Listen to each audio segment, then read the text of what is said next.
దాని అర్థమై గలతీ రాసిన పత్రిక 4వ అధ్యాయము 14వ వాక్యాన్ని చదువుతున్నాం. గలతీయులకు రాసిన పత్రిక 4వ అధ్యాయము 14వ వాక్యాన్ని మనం చదువుకున్నాం. అప్పుడు నా శరీరంలో మీకు శోధనగా ఉండిన దానిని బట్టి నన్ను మీరు ధృవీకరింపలేదు, నిరాకరింపనైనను లేదు గాని దేవుని దూత వలన క్రీస్తు యేసును వలన నన్ను అంగీకరించితిరి. ఇక్కడ మనం చదువుతున్న వాక్యంలో పరిశుద్ధైన పౌలు గారు గలతీ సంఘాన్ని గురించి ఆయన చెప్తున్నాడు.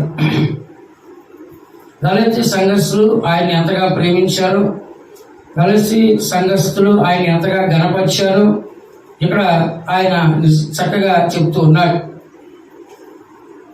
కాబట్టి ఒకనొక కాలంలో వాళ్ళందరూ కూడా దేవుళ్ళు కాని వారిని, దేవుని ఎరిగిన ప్రశ్నగా ఉన్నారు.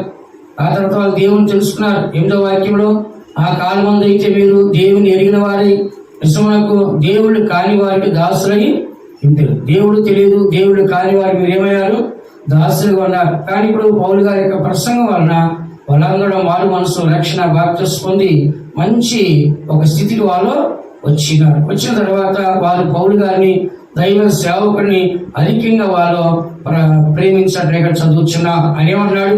అప్పుడు నా శరీరంలో మీకు శోధనగా ఉండిన దానిని బట్టి నన్ను మీరు తృణీకరింపలేదు, నిరాకరింపలేదు లేదు కానీ దేవుని దూత వలెను క్రీస్తు యేసు వలెను నన్ను అంగీకరించితిరి అని ఇక్కడ పౌలు గారు చెప్తున్నాడు. ఇక్కడ మనం చూసినట్లయితే పౌలు గారు ఎందుకు ఆయన నన్ను మీరు తృణీకరించలేదు అని అంటున్నాడంటే, పౌలు గారికి ఒక వ్యాధి ఉంది. దేవుని సన్నిధిలో కూడా 3 సార్లు ప్రార్థన చేశాడు వ్యాధి కోసము. కానీ దేవుడు 3 సార్లు కూడా ఆయన స్వస్థపరచలేదు. 3వసారి చెప్పింది ఏంటంటే, నా కృప నీకు చాలు, బలహీనతలో నా బలము పరిపూర్ణ అగుతున్నది అని చెప్పాడు. ఎందుకంటే పౌలు గారు ప్రార్థన చేస్తే చనిపోయిన వాళ్ళు ఎగుస్తున్నారు. పౌలు గారు ప్రార్థన చేస్తే దెయ్యాలు వెళ్ళిపోతున్నాయి. పౌలు గారు ఒంటి ఎదుగున రుమాలు తీసుకెళ్లి ఒక దెయ్యం ఎత్తే దెయ్యము పారిపోతుంది, వ్యాధి మీద వేసి వ్యాధి బాగుపడుతుంది. ఆయన ఒక పరిశుద్ధమైన వాడు. సాతాను కూడా చెప్తుంది, యేసు నాకు తెలుసు, పౌలు గారు కూడా నాకు తెలుసు. అంత గొప్ప పౌలు గారికి స్వస్థత లేదు. అందరిని స్వస్థపరుస్తున్నాడు, అన్ని దెయ్యాలు ఎలగొడుతున్నాడు, అనేక అద్భుతాలు చేస్తాడు, చనిపోయిన వాళ్ళు లేపుతాడు. కానీ ఆయన శరీరంలో ఏం లేదు, స్వస్థత లేదు. ఆయనకున్న వ్యాధి ఏంటంటే కళ్ళ జబ్బు అంట. కళ్ళలో ఎప్పుడు రసి కారుతాడు 2 కళ్ళలో. ఆ రసి కారడం వల్ల చిన్న చిన్న ఈగలు ఎప్పుడు ముసురుతా ఉండి చాలా కష్టంగా ఉంటుంది ఆయనకి. రాత్రి పగల కన్నీటితో ప్రార్థన చేస్తాడు ఆయన. యేసుప్రభు ఎలాగో క్రీస్తును పోలి అలాగే నడుచుకొని అలాగే జీవించిన వ్యక్తి బైబిల్ ఎవరు, పౌలు గారు. అంతేనా? కాబట్టి ఆ పౌలు గారు దేవుని కొరకు బాగా ప్రార్థించిన వ్యక్తి. అయితే ఆయనకున్న వ్యాధి అంటే కళ్ళ జబ్బు. ఏ జబ్బు అంట, 24 గంటల రసి కారుతుండదంటే ఆ కళ్ళ దగ్గర ఈగలు ముసురుతా ఉండి ఎంత జిగిరిగా ఉండి ఎంత అసహ్యం మీరు చెప్పండి. మనం చిన్న పుస్తుంటే వెంటనే క్లీన్ చేసేస్తాం మనం. అప్పుడు మనకి అంత బాధ 24 గంటలు అనుభవించాలంటే ఆ వ్యక్తికి చాలా కష్టంగానే ఉంటుంది. అందరూ ఏమంటారు, నీకు స్వస్థత లేదు, అందరూ స్వస్థపరుస్తున్నావు, అందరికి అద్భుతాలు చేస్తావు, అనేకులకి దేవుని గురించి చెప్తున్నావు, నీకు స్వస్థత లేదు అంటారు. కానీ దేవుడు ఆయన వ్యాధిగానే ఉంచాడు, కానీ ఆయన కూడా అనేక కార్యాలు చేశాడు. ఆయన గురించి ఇక్కడ ఏమన్నారు, క్రీస్తు యేసు అని దేవదూతలను చూస్తారు. ఆయన వ్యాధితో ఉన్నప్పటికీ ఆయనలో ముఖములు ఏముందంట, శరీరం ఎలా ఉంది, యేసు ప్రభు వలె దేవుడు వలె ఉంది, దేవుని దూత వలె కనపడుతుంది. కాబట్టి ఇక్కడ ఆయనకున్న వ్యాధి 15వ అధ్యాయంలో మీరు చదివితే, మీరు చెప్పుకొనిన ధన్యత ఏమైనది, శక్యమైతే మీ కన్నులు ఓడబెరికి నాకు ఇచ్చివేసి ఇందులోని మీ పక్షం నా సాక్ష్యం పలుకుతున్నా. ఆయనకి ఏమి ఇవ్వాలనుకున్నారు, కళ్ళు. ఆయన జబ్బేం జబ్బది, కంటి జబ్బు. కానీ అవసరం అయితే మీ కళ్ళు కూడా ఓడదీసి నాకు ఇవ్వాలనుకున్నారని మీ గురించి ఏం చేస్తాను, గొప్ప సాక్ష్యాన్ని చెబుతున్నాను. ఇలాంటి ఒక సంఘము పౌలు గారికి ఉంది. ఏ సంఘము, గలతీ సంఘము. ఏ సంఘం అంట, గలతీ సంఘం.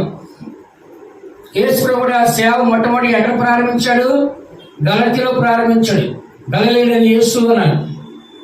కాబట్టి ఇక్కడ ఈ స్థలాన్ని మనం చూసినప్పుడు ఇలా చాలా ఆత్మీయంగా ఆరంభించారు. తర్వాత శరీరానికి పడిపోయారు. మరలా పౌలు గారు పోయి వాళ్ళు ఏం చేశాడు, హెచ్చరించి మీరు మరలా తిరిగి కట్టబడాలని చెప్పాడు. 19వ వాక్యంలో, నా పిల్లలారా, క్రీస్తు స్వరూపము మీ యందు ఏర్పడి వరకు మీ విషయమై మరలా నాకు ప్రసవ వేదన కలుగు. క్రీస్తు స్వరూపం మీలో రావాలి. ఏం పోయిన దానిలో దేవుని యొక్క స్వరూపాలు పోగొట్టుకున్నాడు. కానీ ఈయనలో ఉందా లేదా? పౌలు గారిలో 14 చదువుతున్నా కదా, దేవుని దూత వలె క్రీస్తు యేసుని నన్ను అంగీకరించింది. ఆయన వ్యాధితో ఉన్నప్పటికీ దైవ సేవకుడు అనేక సేవలు చేసి సంఘాల కోసం కన్నీళ్లు కార్చి ఎన్నో ఇబ్బందులు పడ్డాడు. పౌలు గారు సేవ చేసినప్పుడు ఏం చేస్తారు తెలుసా? ఏమని కొరడాలతో కొట్టారు. 40 దెబ్బలు కొరడాలతో కొడితే ఇంకా అతను మళ్ళీ కొట్టబడలేదు. అదే శిక్ష. అందుకని ఏం చేశారు? 39 దెబ్బలు కొట్టి ఆపేసేవాడు. మళ్ళీ కొడతానికి ఛాన్స్ ఉండదు. మళ్ళీ 39 కొట్టి ఆపేస్తారు. మళ్ళీ ఏం చేస్తారు? మళ్ళీ 39 కొట్టి కొరడాలంటే ఎంత కష్టం చెప్పండి. ఒళ్ళంతా కొట్టేశారు. ఆ తర్వాత ఒకసారి ఏం చేశారు తెలుసా? రాళ్ళు పెట్టి కొట్టాడు. అందరూ కలిసి చచ్చిపోకుండా ఆ శవాన్ని ఏం చేశారు? ఊరు పెట్టి ఈడ్చిలు పారేశారు. ఒకసారి సముద్రంలో వెళ్ళినప్పుడు వాడ పగిలిపోయింది. ఏంటి ఎన్ని రాత్రి మొగళ్ళు అందులో ఈదుకుంటూ వస్తున్నాడు. అట్లాగా పౌలు గారు ఎన్నో స్థలాలకు వెళ్ళి ఎన్నో కష్టాలు పడి ఆయన ఎంతో మంది చంపడానికి ప్రయత్నించినప్పటికీ దేవుడు మరణానికి ఆయన అప్పగించలా. ఎందుకు చెప్తున్నానంటే, ఒక సేవకుడిగా ఉండి ఆయన శరీరము ఆయన ప్రాణం అంతా దేని కోసం దారపోసాడు? సేవకుడికే దారపోసాడు. కాబట్టి ఇంత దారపోసిన వ్యక్తిని వాళ్ళందరూ గ్రహించి గుర్తించి ఆయన వ్యాధిని చూడగాని ఆయనలో ఉన్న దేవుని దూతని యేసు ప్రభుని చూసినారు. అందుకని ఈ దినాల్లో ఆయన అంటున్నాడు, మీరు కూడా యేసు యొక్క స్వరూపం కలిగి ఉండాలి. మీరు అది పోగొట్టుకున్నారు, నాకు మరలా ప్రసవేద కలుగుతుంది, మిమ్మల్ని మరలా యేసుక్రీస్తు మిమ్మల్ని వాక్యం చేయాలి, మార్చాలని కోరుకుంటున్నా అని పౌలు అంటున్నాడు. ఈ దినాల్లో అనేకులు మొదటగా దేవుని అంగీకరించి మారు మనసు పొంది పాపక్షమ పొంది బాప్తిస్మం పొంది దేవుని సంఘానికి వచ్చి మరలా ఏమైపోతున్నారు? లోకానికి వెళ్ళిపోతారు. చాలా మంది చెప్తున్నారు, మేము క్రైస్తవులు ఏంటి అంటున్నారు. ఏమన్నారు?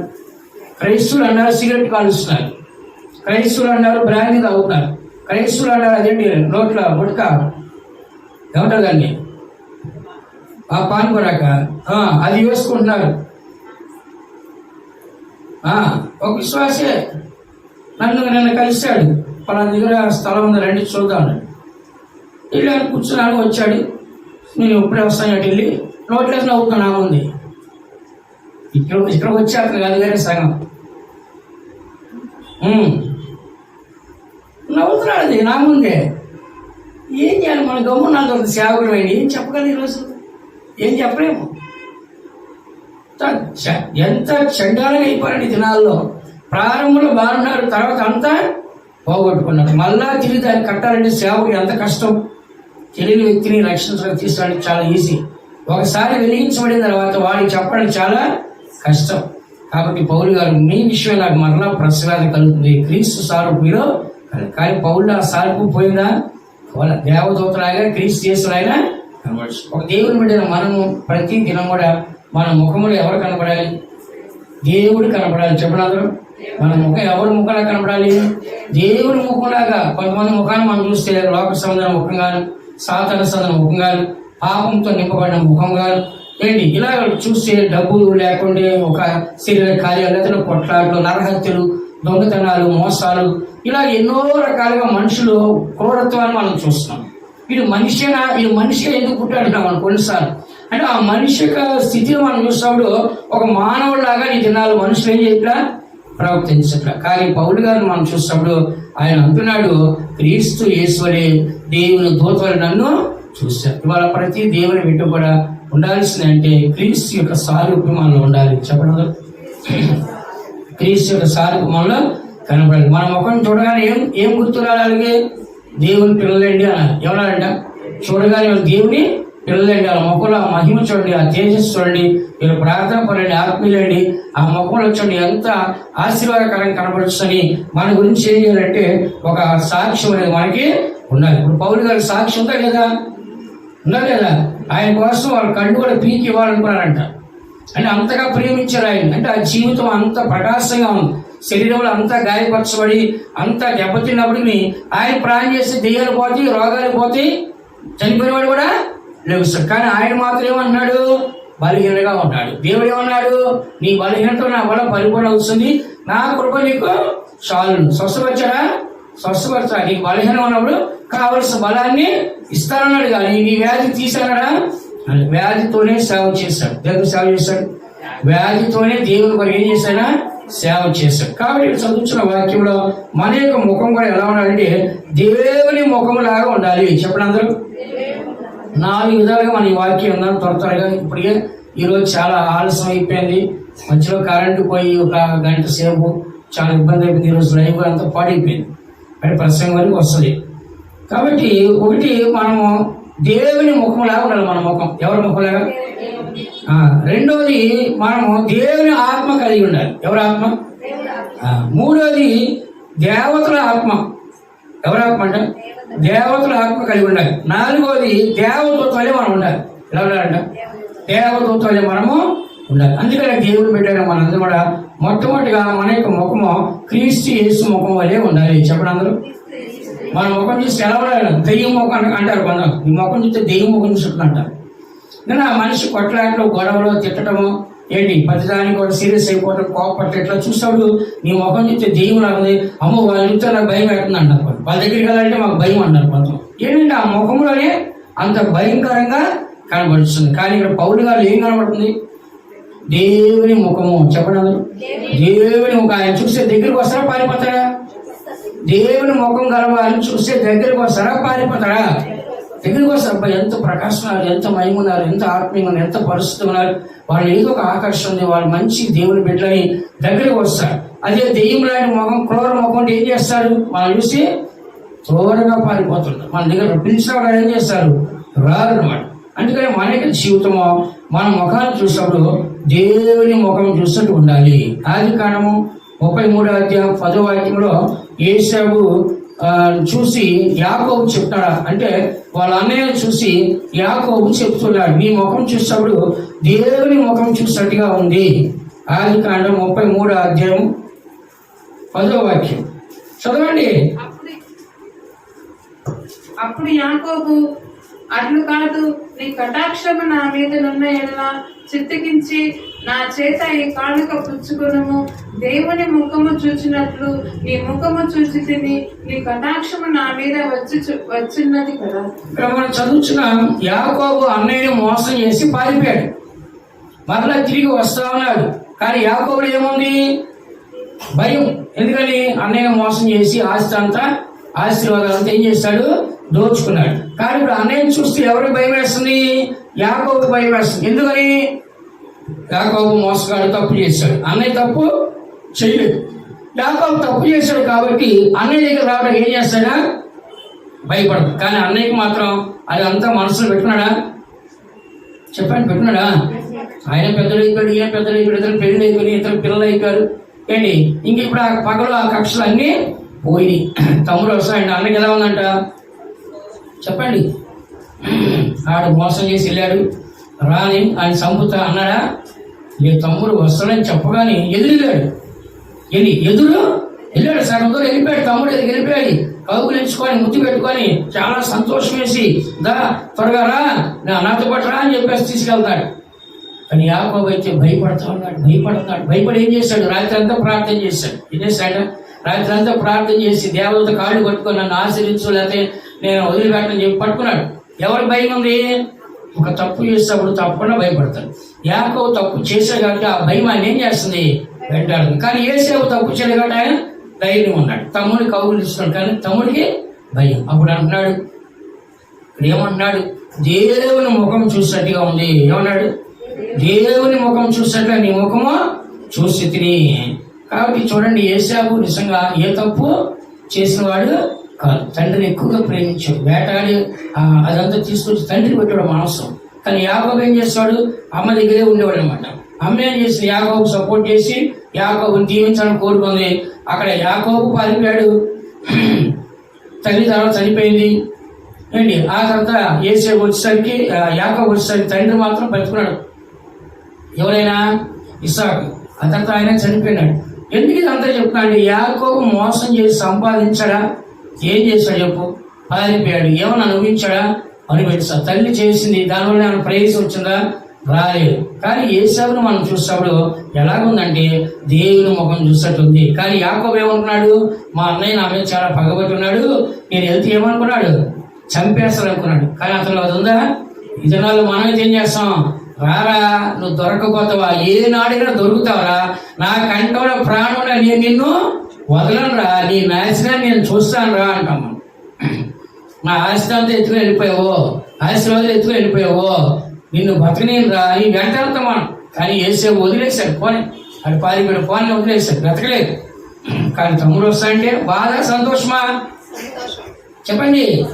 సంతోషం. ఎదురెళ్ళాడు. ఇప్పుడంటే మన ట్రైన్లు బస్సులు అన్నీ ఉన్నాయి. అప్పుడు ఏమన్నా చెప్పండి, గాడి ఎక్కి అలా ఎగకాడ గుర్రాలు రాజులు మాత్రం అంటే మామూలు రాజులకి తప్ప ఎవరు గుర్రాలు ఉండవు, గాడిలో పోవాలి. కానీ కొంత నడిచి వెళ్తాడు. ఎందుకు చెప్తాడు ఇదంతా? అతను దేవుని బిడ్డ కాబట్టి అతనిలో ఆ కక్ష పగ లేదు. అది ఉన్నట్లయితే నువ్వు దేవుని మొక్కరా అనేవాడు ఆ తమ్ముడు, మరి నువ్వు రాక్షసుడురా, ఇంకా నాది పగబెట్టావు, నన్ను సంపరాకు వస్తున్నావని ఇంకా తప్పుగా మాట్లాడేవాడు. కానీ ఏసేపులో అది లేకపోవటం వలన ఏ కుళ్ళు, ఏ పగ, ఏ ద్వేషము, ఏ శత్రుత్వం, ఏ విరోధం లేకపోబట్టి ఆయన ముఖం ఎలా ఉందంట, దేవుని ముఖము. ఈ దినాల్లో మనలో ఏమున్నాడంట చెప్పండి అందరూ, నేను క్రైస్తవులేండి అని చెప్పుకుంటే కాదు, పాలకూర పాలలో, చుక్కకూర చుక్కడదు, నేతి పరిగా నెయ్యి ఉండదు. అలా చెప్పుకుంటే కాదు. కానీ ఆ క్రైస్తవత్వాన్ని ఏం చేయాలి, చూపించాలి. క్రీస్తుని మన ముఖంలో చూపించాలి, క్రీస్తు స్వరూపం మనలో కనపడాలి. మనం చూడగానే ఏమన్నాడు, ఇగో దేవుని పెట్టండి అని గౌరవించి అమ్మ ప్రైజ్లాడు అన్న ప్రైజ్లాడు అని ఏం చేయాలి, మనకి మంచి వాళ్ళు చెప్పాలి. కాబట్టి యేసులో ఆ కోపము, ఆ పగ, ఆ ద్వేషం ఉందా లేదు. చూశాడు, చాలా సంతోషపడ్డాడు. 4 వాక్యం చదవమ్మా, పై 4 వాక్యం చదవండి, చక్కగా రాస్తుంది. అప్పుడు ఏశావు అతని ఎదుర్కొని పరిగెత్తి అతన్ని కౌగిలించుకొని అతని మెడ మీద పడి ముద్దు పెట్టుకొని వారిద్దరు కన్నీరు విడిచిరి. చూసారా ఏశావుకి ఏమొచ్చిందంట చెప్పండి, ప్రేమ వచ్చింది. పరిగెత్తుకెళ్ళాడు, కౌగిలించుకున్నాడు, ముద్దు పెట్టుకున్నాడు. ఒకళ్ళు ఏం చేశాడంట, ఏడ్చాడు. కాబట్టి నిజంగా అలాంటి పగ ఆయన లేనే లేదు. అందుకని చూడండి, దేవుడు అతనికి నిజంగా ఒక మంచి ముఖాన్ని ఇచ్చాడు. ఏ ముఖాన్ని? దేవుని ముఖము. అంటే ఆయన ఎవరున్నారు, దేవుడు ఉన్నాడు.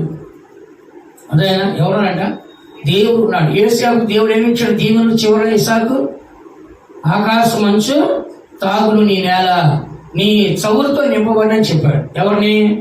ఏసాకు. యాకోబు ఆశీర్వాద కొట్టులో వెళ్ళిపోయిన తర్వాత నాకు ఇంకేం లేవా అంటే ఆకాశ మంచుతో నీ నేల తడిచింది. సౌరు నీ యొక్క నేలలో ఉంటున్నాడు. అయ్యే ఇప్పుడు Arab countries, Gulf countries, Dubai ఇవన్నీ ఎక్కడే అంతా పెట్రోల్ పడుతుంది. ఎవరికి ఇచ్చిన ఆశ్రమం? అది ఏసాకు ఇచ్చిన ఆశ్రమం. డీజిల్, పెట్రోల్ అన్ని అక్కడి నుంచి రావాల్సిన మనకి. అదంతా ఇసుక ప్రాంతం. అదే కదా, అక్కడ నదులు లేవు. ఇజ్రాయెల్ దేశం అంటే నదులు లేవు, సముద్రం ఉంటుంది. అందుకని నదులు అనేది ఎక్కడ ఉన్న మనకే సముద్రం నదులు. పంజాబ్ అంటే 5 నదులని అర్థం, పెద్ద పెద్ద నదులు. నేను చూశాను పంజాబ్. మనకే మంచి నదులు ఉన్నాయి. వేరే దేశంలో కొండలో, మంచు కొండలో ఇసుకే కానీ మనలాంటి మంచి వాటర్ వాళ్ళకి లేదు. సముద్రంలో వాటర్ తీసుకొని ఆ వాటర్ ఏం చేస్తారంటే వాళ్ళు ప్యూరిఫై చేసి అయ్యే తాగడానికి, అయ్యే స్నానకంట. మళ్ళీ వెళ్ళిపోయిన వేస్ట్ వాటర్ ఏం చేస్తారంట, మళ్ళీ ప్యూరిఫై చేసి వాటిలో పంటలు పెట్టుకుంటారంట. ఇజ్రాయెల్ దేశం ఎంత జాగ్రత్త వాడుకుంటారు తెలుసా నీళ్ళు. కానీ నిజంగా ఎందుకు చెప్తాను, ఏసావు కూడా దేవుడు ఆశ్రయించాడు. ఎలా ఆశ్రయించాడు? సౌరు అంటే ఇప్పుడేంటి, పెట్రోల్ మొత్తం ప్రపంచం మొత్తం ఎక్కడి నుంచి వస్తుంది, వాళ్ళ దేశం నుంచే వస్తుంది. కాబట్టి దేవుడు ఏసేవుడు ఆశ్రయించాడు. కానీ ఏసేవులో కుళ్ళు కొత్తత ఉందా? అలాగే మనం కూడా ఉండకూడదు. ఒక విశ్వాసం ఒకరి కోపం ఉండకూడదు, సేవకులు అంటే కోపం ఉండకూడదు. ఏంటి మన ద్వేషాలు, శత్రుత్వం అంటే మన ముఖంలో దెయ్యం ఉంటుందా? దేవుడు ఇక్కడ బాబు చెప్పుడైనా ఎవరుంటారు మన ముఖంలో? మైండ్ ఎక్కడ లేదు, మనిషి ఉన్నాడు. కుళ్ళు, కుతంత్రాలు, ద్వేషాలు బాగుంటే మన ముఖంలో ఎవరుంటారు? దేవుడు ఉంటాడా, దెయ్యం ఉంటుందా? చెప్పండి మీరే. దెయ్యమే ఉంటది, దురాత్మ ఉంటది, సైతానాత్మలు. అదేదా. కానీ మన ఏ ఆత్మ ఉండాలి? దేవుని ఆత్మ. ఏ సేవని దేవుడు చిన్నగా ఆశ్రయించాడా? ఇవాళ ఏ దేశం ఆశీర్వాదం ఉంది? ఏ సేవ దేశాలే. యాకోబు ఇచ్చిన దేశాలు ఏమన్నా చెప్పండి, అందరూ కొట్టేశారు. యాకోబు ఇచ్చిన దేశాలు ఏమి లేవు. 7 జాతులను తీసి కనాన్ దేశం మొత్తం ఇచ్చాడు యాకోబుకి. చివరికి ఏమైంది, యాకోబుకి ఒక యెరూషలేము మాత్రం మిగిలింది. యెరూషలేములో ఎంతమంది? 90 లక్షల మంది జనాలు అంతే. అంతేమంటే 9 లక్షలు. మిగతా చుట్టూ అరబ్ కంట్రీస్ అవన్నీ ఎవరి యేసేవే. పెట్రోల్ బాయిలు అన్నీ యేసేవే. ఆశీర్వాదం ఎవరికి ఉంది? యేసేవ దగ్గర ఉంది. ఇప్పుడు గల్ఫ్ కంట్రీలు చూడండి, దుబాయ్లో చూడండి, మనం ముక్కులు ఎంత బంగారం పెట్టి చూసుకుంటే అర్థం దగ్గర వారి కారే బంగారం అవుతుంది. కారే బంగారం. మనం తినే బిస్కెట్ అట్లా అమ్ముకుంటాము, బిస్కెట్ అట్లా అమ్ముతారు అక్కడ. బిస్కెట్ ఏటీఎంలో వస్తాయంట, బంగారం ఏటీఎంలో బిస్కెట్లు వస్తాయంట. దుబాయ్ గురించి గల్ఫ్ గురించి మీరు చదివి చూడండి, ఎవరైనా యూట్యూబ్లో నెట్లో కొట్టి చూడండి. వాళ్ళు వాడే బైకులు బంగారం, వాళ్ళు వాడే సెల్ ఫోన్ బంగారం, వాళ్ళు వాడే కుర్చీ ల్యాప్టాప్ వేసి కింద కూర్చొని బంగారమే. ఇరాక్ అంతా బంగారంతో ఉంది. అది కూడా చూడండి ఎట్లా ఉంది దానికి. దేవుడు యేసేవుకి అన్యాయము చేయలేదు. మోసగాడు యాకోబు చేశాడు, కానీ దేవుడు యేసేవుని ఎక్కువగా ఆశ్రయించి దినాలు దుబాయ్ పండి ఇంత ఒక్క గొలుసులాగా ఉంటే మేడ ఒక్కొక్కడికి ఏమని చూస్తున్నట్టు అనిపిస్తుంది మనకి. ఎదురనైనా ఇంత ముక్కులు పెట్టి నువ్వు చూసుకున్నారట. వాళ్ళైతే ఇంతంతలో గొలుసులు ఏంటి కుక్క గొలుసులాగా ఉన్నాయి వాళ్ళకి. దేవుడు వాళ్ళని ఏం చేశాడు? ఆశ్రయించి. ఎందుకు చెప్తానంటే మనలో ఏ చెడుతనం లేనప్పుడు మనం ఆశ్రయించబడతాం. కుళ్ళు కుటుంబంతో మనం ఎదగము, అభివృద్ధి పొందము, ఆశీర్వాదము. దేవుడు అన్నాడు, నేను సర్వశక్తి గల దేవుడిని, నా సన్నిధిలో నిందారహితుడు నిన్ను అత్యధికంగా అభివృద్ధి పరుస్తాను. అపరాధం నిందారహితుగా ఏ చిరుతనం లేకుండా ఉంటే అత్యధికంగా దేవుడు ఏం చేస్తాడు? ఆకాశ నక్షత్రాల వలె, సముద్రం ఇసుకలేని వలె ఆశ్రయించాడు. కాబట్టి అబ్రహాం ఇచ్చేంత పెద్ద ఆశీర్వాదం ఇంతవరకు ఎవరికి దొరకలే అని ఇదంతా ఎందుకు చెప్తున్నానంటే, ఏసావు అతను ఏ ఆశీర్వాదం లేదని మనం అనుకున్నా, కానీ అతనుకున్న ఆశీర్వాదం ఎవరికి లేదు. దుబాయ్లో చూడండి, సిటిజన్ ఎవరికి ఇవ్వడు. ఇక్కడి నుంచి పోతే సంవత్సరం 2 సంవత్సరాలు అగ్రిమెంట్ బయటకు వచ్చాడు. సిటిజన్ ఎవరు? పౌరు హక్కు అక్కడ ఎవరికి. ఇప్పుడు అన్ని దేశాల్లో వేరే వెళ్ళిపోతుంది, వాళ్ళు ఎవరు వాళ్ళది ఎంత కరెన్సీ. మనకి వాళ్ళు ₹1 అయితే ₹1 వాడిదైతే మనకి 250 రూపాయలు ఎంత అయింది. మన దేశం నుంచి మారిస్తే 238 అంట. వాడి దగ్గర ₹1 కోటి తీసుకొని వాళ్ళ డబ్బు మన దేశానికి వస్తే 238 కోట్లు అవుతుంది. వాళ్ళ డబ్బులు ఎంత కాస్ట్ చూడండి. ఎందుకు చెప్తున్నా అంటే ఆ విలువ మీకు చెప్తున్నారు. యేసేవు యొక్క విలువ మీకు చెప్తున్నారు. అక్కడ మీరు ₹1,00,000 సంపాదించడం మన దేశానికి వస్తే ఎంత అయితే? 2,38,00,000 అయింది. 1,00,000 సంపాదించుకొస్తే. ప్రపంచంలో ఆల్రెడీ డబ్బు ఎక్కువ. కువైట్, గల్ఫ్ వాళ్ళే. ఎందుకు చెప్తానంటే మన నీతి, మన యథార్థం ఉంటే, దేవుడు మనలో ఉంటే, దేవుడు మన సర్వస్వం మనలో కలుగజేస్తాడు. మనలో దేవుడు ఉండాలి. లోకాన్ని సంపాదించుకొని పరిగెత్తాల్సిన అవసరంలా. అదే దేవుళ్ళలో మనం ఉంటే, దేవుని ఆశీర్వాదం మనలో ఉంటే ఆటోమేటిక్ మనం ఏమవుతాం? అభివృద్ధి. ఈ రోజున ఆ యేసేవు యొక్క సంపాదన డబ్బు 1 కోటి తీసుకొచ్చే మనకి ఎంత అవుతుందంట? 238 కోట్లు అయింది. చూడండి ఎట్లాంటి ఆశీర్వాదం. అందుకని మన ముఖం ఎవరు మొక్కలా ఉండాలి చెప్పండి. సహోదరులు చూడండి, ఏం కనపడాలి? యేసయ్య మొహం కనపడాలి. ఆ సహోదరు మొహం ఇదేం కనపడాలి? యేసయ్య మొహం కనపడాలి. ఆయన చూస్తే ఏం కనపడాలి? యేసయ్య మొహము కనపడాలి. అందుకని దేవుని పెట్టిన మన జీవితంలో ఈ దినాల్లో తమ్ముడు పగవాడు, శత్రువు, విరోధి, మోసము, ద్రోహం చేశాడు. అయినా పరిగెత్తుకెళ్ళి ఏం చేశాడు? పట్టుకొని కౌగులించుకొని ముద్దు పెట్టుకొని కన్నీళ్ళు. ఇట్లాంటి విషయాలు చదువుతాం నేను భయంకరంగా ఏడుస్తాను. ఇలాంటి విషయాలు చూసి చూడండి ఎంత ప్రేమ. భగవాన్ని ఎలా ప్రేమించి, ఎలా కౌగులించి, ఎలా పడి ముద్దు పెట్టుకొని, ఎలా కన్నీళ్ళు కాసి చూడండి. వాళ్ళు ఏం చెడుతున్నామో లేదు. ఆ దినాల్లో వాళ్ళకి బైబుల్ లేదా? ఏమిటంటే వాళ్ళకి బైబుల్ లేదు. ఆది కాలంలో బైబుల్ లేదు. మనకి బైబుల్, కృప, పరిశుద్ధాత్మ, వాక్యాలు, క్యాలెండర్ల, సెల్ ఫోన్ ఎన్ని మనం వింటున్నాం. కానీ వాళ్ళకి ఏమి లేకుండా అంత నీతి న్యాయం. ఇప్పుడు మనం ఎలా ఉండాలి? అలా ఉండలేకపోతున్నాం. సమాజం బాగలే, పరిస్థితులు బాగలే, మనుషులు బాగలే. దానివల్ల మనం అలా ఉండాలి. మన వల్ల కావాలి. తప్పేడు కుమారుడు పాపం చేసి అన్ని పోగొట్టు వెళ్ళిపోతే తిరిగి వస్తాడు. ఏం చేస్తాడు? తండ్రి పరిగెత్తుకెళ్ళి మెడమే పడి ముద్దు పెట్టుకొని ఏం చేస్తాడు? అతన్ని తీసుకొచ్చాడు. కాబట్టి మనలో కూడా చెడుతనాన్ని మనం చూడొద్దు. అనేకులు చెడ్డవారే, కానీ మనం మంచి వాళ్ళు ఉంటామని మనం ప్రయాసపడాలి. మన మంచి స్థలంలో అనేకులు మార్చాలి. మన మంచి స్థలంలో మనం దేవుని బయలుపరచాలి. మన మంచి స్థలంలో దేవుడు ఉన్నాడు, దేవుని పిల్లలు ఉన్నారని మన వల్ల మనం నిరూపించేవాడుగా అనేకులకు మాదిరిగా ఉంటాయి. మనం ప్రయాస పడాలి. ఎవరి ముఖం చూసినట్టు మన ముఖం చూస్తే చెప్పండి అందరూ. బైబిల్ చదివితే కాదు, పాటలు పాడితే కాదు, ఇంకోటి కాదు, కానీ మనలో జెన్యూన్గా, ఒరిజినల్గా దేవుని మనం ఏం చేయాలంట? బయలుపరిచేవారుగా మనము కనపడాలి. అందుకనే ఆదికాండం 32వ అధ్యాయం 30వ వాక్యం కూడా ఒకసారి చదవండి. 32:30. యాకోబు నేను ముఖాముఖిగా దేవుని చూచి తిని, అయినను నా ప్రాణము దక్కదని ఆ స్థలము నాకు పెనియేలు అని పేరు పెట్టాను. ఇక్కడ మనం చదువుతున్నాం, యాకోబు నేను ముఖాముఖిగా దేవుని చూచి తిని, అయినను నా ప్రాణము దక్కినదని. ఏమంట? నా ప్రాణము దక్కినదని ఆ స్థలం నాకు పెనియేలు అని పేరు పెట్టాను. పెనియేలు అంటే దాని అర్థాన్ని కింద 2:3 కింద చూస్తే దేవుని ముఖము. ఎవరి ముఖం అంట? దేవుని యొక్క ముఖం. అసలు దేవుని చూస్తే ఎవరు బతకడం. మోషే అడిగాడు, అయ్యా నీ ముఖం చూపించండి. ఏమన్నాడు దేవుడు? నా ముఖం చూసి ఏ నరుడు బ్రతకడం చెప్పి. అలాంటి ఎవరు చూస్తారు దేవుని ముఖాన్ని? యాకోబు చూశాడు. యాకోబు చూసి ఏమన్నాడు తెలుసా? నేను ఇంకా బతుకున్నాను. దేవుని చూస్తే ఎవరైనా చచ్చిపోతాడు, కానీ నేను ఇంకా నా ప్రాణం దక్కిందని ఆ స్థలం నాకు ఏం పెట్టాడు? పేరు పెనియేలు అని పెట్టాడు. అంటే దేవుని యొక్క ముఖము. అందుకని దేవుని పెట్టాడు. మన యొక్క జీవితంలో ఇలాంటి అధైర్యాన్ని మనము చూడకూడదు. యాకోబులో భయం. ఏమంటే యాకోబులో భయం, అన్న చంపేస్తామని ఆ భయంతో ప్రార్థన చేసి దేవుని ముఖాన్ని ఆయన ఏం చేస్తాడంట? చూస్తాడు. ఎవరి ముఖాన్ని కంటే ముందుగా దేవుని ముఖాన్ని చూస్తాడు? అన్న ముఖాన్ని కంటే ముందుగా దేవుని ముఖాన్ని చూసి అప్పుడు వెళ్ళి అన్న ముఖాన్ని చూస్తాడు. అన్న ముఖం ఎలా కనబడడానికి? దేవుని ముఖంలాగా కనబడి. కాబట్టి మనం కూడా దినాల్లో దేవుని ముఖం చూడడానికి ప్రయాసపడాలి. ఎవరి ముఖం అంట? చెప్పండి. దేవుని ముఖాన్ని చూడడానికి మనం ఏం చేయాలంట? ప్రయాసపడాలి. దేవుడు ఏమన్నాడు? మోషేతో నేను ముఖాముఖిగా మాట్లాడి. ఎలా మాట్లాడాడ? 40 రాత్రులు 40 పగలు ఏం చేస్తాడు దేవుడు? మోషేతో ఫేస్ టు ఫేస్ ముఖాముఖిగా మాట్లాడు. మరొకసారి ఏమన్నాడు? మిరియాము మోషేకి విరోధంగా మాట్లాడినప్పుడు ఏమన్నాడు ఆయన? మోషేతో నేను ముఖాముఖిగా మాట్లాడేవాడిని, మీరు మోషేకి ఎందుకు భయపడలా అని చెప్పి మోషే అక్కకి దేవుడు ఏం చేశాడు? కుష్ఠరోగాన్ని ఇచ్చాడు. ఏమిచ్చంట?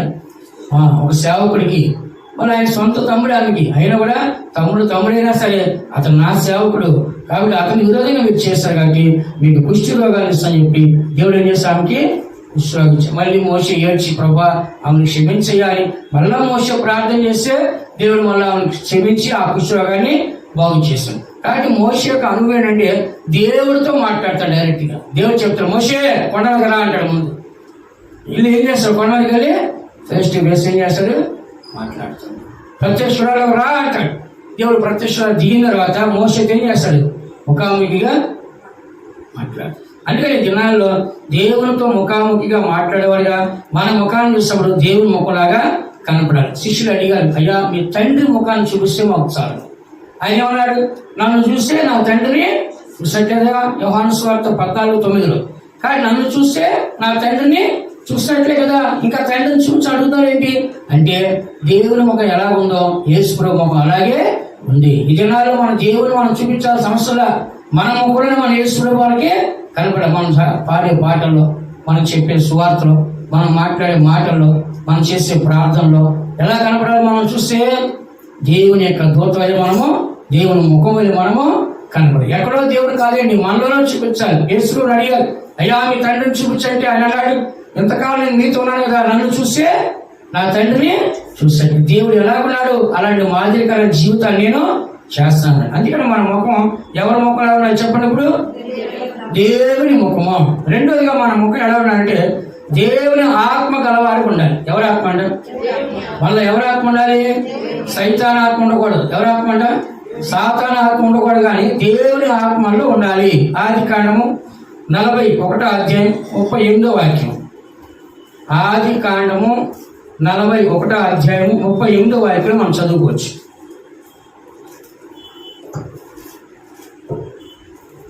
అతడు తన సేవకులను చూచి ఇతని వల్ల దేవుని ఆత్మ గల మనుషుని కనుగొనగలమా అని అన్నాడు. ఇక్కడ మనం చూసినట్లయితే ఫరో రాజు, ఐగుప్తులో ఫరో రాజు. ఈ ఫరో రాజు మనం చూసినప్పుడు ఆ దేశానికి ఒక రాజు, ఆయనకు ఒక కళ వచ్చింది. ఆ కళ ఏంటి? 7 సంవత్సరాలు పంట సమృద్ధిగా పండింది, 7 సంవత్సరాలు పంట ఉండదు అని ఒక కళ ఆయనకి వచ్చింది. వచ్చినప్పుడు ఏం చేశాడు? ఆ కళ ఎవరు చెప్పలేకపోయారు. అప్పుడు ఎవరిని తీసుకొచ్చారు? ఏసేపుని తీసుకొచ్చాడు. అప్పుడు ఏసేపు ఎక్కడున్నాడు చెప్పండి? జైల్లో ఉన్నాడు, అరెస్ట్ అయినాడు కేసులో. ఏ కేసులో? పోతిఫరు భార్యతో పాపం చేయనందుకు అరెస్ట్ అయ్యాడు. ఆయన చేస్తుంటే అరెస్ట్ అయ్యేవాడు కాదు. ఆయన ఆమెకు తప్పు చేయకపోవడం వల్ల ఆయన ఏం చేశారు? అరెస్ట్ చేసి లోపలేశారు. ఆయన జైల్లో ఉన్న కూడా కళ చెప్పే ఒక జ్ఞానం ఆయనకే ఉంది. జైల్లో ఉన్నాడు, ఆయన ఏముంది? దేవునికి ఆత్మ ఉంది. అలాగే కొంతమంది కష్టాల్లో బంధకాల్లో మనం హేళనగా మాట్లాడకూడదు. వాళ్ళ బంధకాల్లో ఉన్నా వాళ్ళ దేవుడు ఉన్నాడు, వాళ్ళ బంధకాల్లో ఉన్నా వాళ్ళ దేవుని జ్ఞానం ఉంది, వాళ్ళ బంధకాల్లో ఉన్నా దేవునికి అభిషేకం ఆత్మ ఉంటాడు. కానీ ఏసీ ఎక్కడ ఒక బానిసగా చేస్తున్నాడు. కానీ ఇప్పుడు ఏసీని తీసుకొచ్చి ఆ కళ యొక్క అర్థము చెప్పినప్పుడు ఏమన్నాడు? రాజు ఏమన్నాడు చెప్పండి. ఇగో 27లో ఆ మాట ఫరో దృష్టికి అతని సమస్త సేవకుల దృష్టికి యుక్తమైంది కనుక అతడు తన సేవకులను చూచి ఇతని వలె దేవుని ఆత్మగల మనిషిని కనుగొనగలమా అన్నాడు. 39లో మరియు ఫరో దేవుడికి అంత్యు నీకు తెలియపరచను గనుక నీ వలె వివేక జ్ఞానములు గలవారు లేరు అని చెప్పాడు. చూస్తాను. కాబట్టి దేవుని బిడ్డలు మనందరం కూడా దేవునికి సన్నిధిలో ఇక యేసువును మనం చూసినప్పుడు ఏమంటానంటే అతను దేవుని ఆత్మ గలవాడు. ఎవరంట? దేవుని ఆత్మ గలవాడు. కాబట్టి మన బంధకాల్లో ఉన్న, కష్టాల్లో ఉన్న, శ్రమల్లో ఉన్న, శోధనలో, నిందల్లో, అవమానంలో కూడా మనం ఎలా ఉండాలి చెప్పండి. అందరూ దేవుని ఆత్మ కలిగి ఉండాలి. సౌలుని బంధించారు, దేవుని ఆత్మ కలిగి ఉన్నాడు. పేతురు బంధించారు, దేవుని ఆత్మ కలిగి ఉన్నాడు. కాబట్టి దేవుని బిడ్డ మన అందరం కూడా దేవుని సన్నిధిలో ఈ వాక్యాన్ని మనం గ్రహించి ఈ వాక్యాన్ని అర్థం చేసుకున్నట్లయితే కనుక ప్రతి ఒక్క వ్యక్తి కూడా ఇలాంటి ఒక అభిషేకం అనేది మనకి కావాలి. ఏలియాలో మనం చూస్తే ఆత్మ అభిషేకం, ఇప్పుడు రోషం పౌరుషం అంటాడు. అగ్ని దిగిరాజ్యమే అది, అగ్ని దిగి వచ్చేది. కాబట్టి అలాంటి ఒక ఏలియాను మనం చూస్తున్నాం. అలాగే దేవునికి సన్నిధిలో దేవుని ఆత్మ కలిగి ఉండాలి. ఏ ఆత్మ అంట? ఏలియా ఎవరు ఆత్మ కలిగినాడు? దేవుని ఆత్మ. యోహాను రాసింది ఏలియా యొక్క ఆత్మీయ శక్తి గలవాడిగా పుడతాడు. ఎవరైనా బాప్తిస్మం ఇచ్చి యోహాను అంటే ఏలియాలో ఉన్న ఆత్మ ఎవరిలో వచ్చింది? యోహానులోకి వచ్చింది. ఆయన వచ్చి మార్గం సరళం చేసి బాప్తిస్తాడు ఇవ్వటం ప్రారంభించాడు అని నేను చదువుతున్న వాక్యంలో మన అందరం కూడా ఈ సత్యాన్ని మనం చక్కగా చదువుతున్నాం, గ్రహిస్తున్నాం. కానీ ప్రతి ఒక్క మనిషి కూడా ఈ సత్యంలో మనం జాగ్రత్తగా మనం నడుచుకున్నట్లయితే మనలో ఎప్పుడు కూడా దేవుని ఆత్మలో ఉంటుంది. దేవుని ఆత్మ కలిగి ఉండాలి. ఎవరు ఆత్మ అంటారు? దేవుని ఆత్మ కలిగి ఉండాలి. కానీ యేసు ఏం చేశారు? ఇక్కడ హెచ్చించి ఏం చేస్తాడు? ఐగుప్తు దేశం మొత్తానికి రాజుగా ఆయనే చేస్తున్నాడు. చూసారా? దేవుని బిడ్డ మనందరం కూడా దేవుని యొక్క సన్నిధిలో ఈ యొక్క వాక్యానుసారం మనం జీవించినట్లయితే దేవుని ఆత్మ మనలోనే కనబడుతుంది. ఎవరు కనబడుతుందంట? దేవుని ఆత్మ మనలోనే కనబడుతుంది. ఇదే యేసుని ఆయన ఎంతగానో హెచ్చించి గణపరిచి ఆ దేశాన్ని ఒక దేవుడిగా, ప్రభువుగా ఆయన మార్చాడు. ఆయన అమ్మేసి అన్నదమ్ములందరూ వచ్చి మహాప్రభు అని నమస్కారం చేశారు. ఎవరికి? యేసేపుని మోసం చేసి గోతులు వేసి బట్టలు కూడా చేసి అమ్మేసిన అందరూ మహాప్రభు నమస్కారం అయ్యా, మాకు అన్నం పెట్టండి అని అడిగారు. ఎవరాలు? యేసేపుని మోసం చేసినాడు. వాడు చచ్చిపోయిన చెప్పి కర్మ కూడా చేసేసారు. ఎవరు చచ్చిపోయింది? కానీ యేసేపు చచ్చిపోయాడా? బతికే ఉన్నాడు. కానీ యేసేపు చిన్నప్పుడు ఇలా అమ్మేశారు కాబట్టి యేసేపు ఆ దేశానికి వెళ్ళినాడు. ఐగుప్తు పెంపు కూడా పెంచుకున్నాడు కాబట్టి ఐగుప్తుడిగా కనపడ్డాడు. ఇలా అన్నాను గుర్తుపట్టాడు. కానీ యేసేపు వీళ్ళు గుర్తుపట్టాడు. ఇది ఆస్తికున్నాడు యూదులు, అలాగే ఈయన గుర్తుపెట్టాడు. కానీ యేసేపు పిలిచి పట్టుకొని భయంకరంగా ఏడ్చాడు. నిజంగా పగతనం లేదు ఉందా? మనైతే అంత పగబడుతుంది కానీ అధికారం రాజు నాడు మీ అందరూ అంతా చూస్తాను అనొచ్చు. వాళ్ళు ఏం చేయలేరు. కానీ యేసేపు అది పెట్టుకోవాలి. అన్నదమ్మని చూడు. కానీ ఆయన నుంచి ఆత్మ ఏమైందంట? ఉడుకుండా వచ్చేసి, ప్రేమ పొంగకుండా వచ్చేసి ఏంటి బయటికి పోయి రూమ్లోకి వెళ్ళి బోరి ఏడుస్తున్నాడు. అప్పుడు ఏంటి ఎందుకు ఏడుస్తా అంటే వాళ్ళందరూ నా అన్నదమ్ములు ఏం చెప్పారు. అప్పుడు మీ అన్నదమ్ములు అందరూ ఇక్కడ రమ్మని చెప్పు, కరువు తీరేవారు ఇక్కడ ఉండమని చెప్పారు. అప్పుడు వాళ్ళు అక్కడ ఉన్నారు. అక్కడ ఉన్న తర్వాత ఎంతమంది? 70 మంది కాస్త ఎంతమంది అయ్యారు? 20 లక్షల మంది. ఆశీర్వాదం ఏమంటుంది? ఆశీర్వాదం. ఎందుకు చెప్తాను ఇదంతా? దేవుని బిడ్డలు ఎక్కడున్నా ఆశీర్వాదం. నువ్వు జైల్లో ఉన్నా, పరాయి దేశంలో ఉన్నా, బంధకాల్లో ఉన్నా, దేవుని జ్ఞానం, దేవుని ఆత్మ నిన్ను బంధించలేదు. వాళ్ళ చెరసాలలో బంధించి వాళ్ళు ఏం చేస్తారు? మళ్ళా ఐగుప్తు దేశానికి రాజుగా చేశారు. చెరసాలు పెట్టిన వాళ్ళు ఏం చేస్తారు? ఐగుప్తు దేశానికి రాజుగా పెట్టారు. దేని వలన? దేవుని ఆత్మ వలన. ఇదినా మనం హెచ్చించబడాలంటే, ఆశ్రయించబడాలంటే, గొప్పవారిగా మార్చబడాలంటే మనం ఉండాల్సింది ఏంటంట? దేవుని ఆత్మ. పగలతో, దేశాలతో, కోపంతో మనం ఏమి సాధించాం? మనం చూడగానే ఎవరు కనపడాలి మనలో? చెప్పండి. దేవుని ఆత్మ మనలో కనబడాలి. లోకాసు సువార్త 9వ అధ్యాయం 54 వాక్యం చదవండి. టైం అవుతా ఉంది. లోకాసు సువార్త 9వ అధ్యాయం 54 వాక్యం చదువుకున్నాం. శిష్యులై యాకోబును యోహానును అది చూచి, ప్రభువా, ఆకాశము నుండి అగ్ని దిగి వీరిని నాశనము చేయనట్లు మేము ఆజ్ఞాపించుట నీకు ఇష్టమా అని అడుగగా, యేసు ప్రభుని అక్కడ చేర్చుకోలేదు వాళ్ళు. ఎవరిని? యేసు ప్రభుని చూసి వాళ్ళు చేర్చుకోలేదు యెరూషలేములో. అందుకనే వాళ్ళకి ఏమొచ్చింది? శిష్యుడికి కోపం వచ్చింది. కోపం వచ్చి ఏమన్నారు?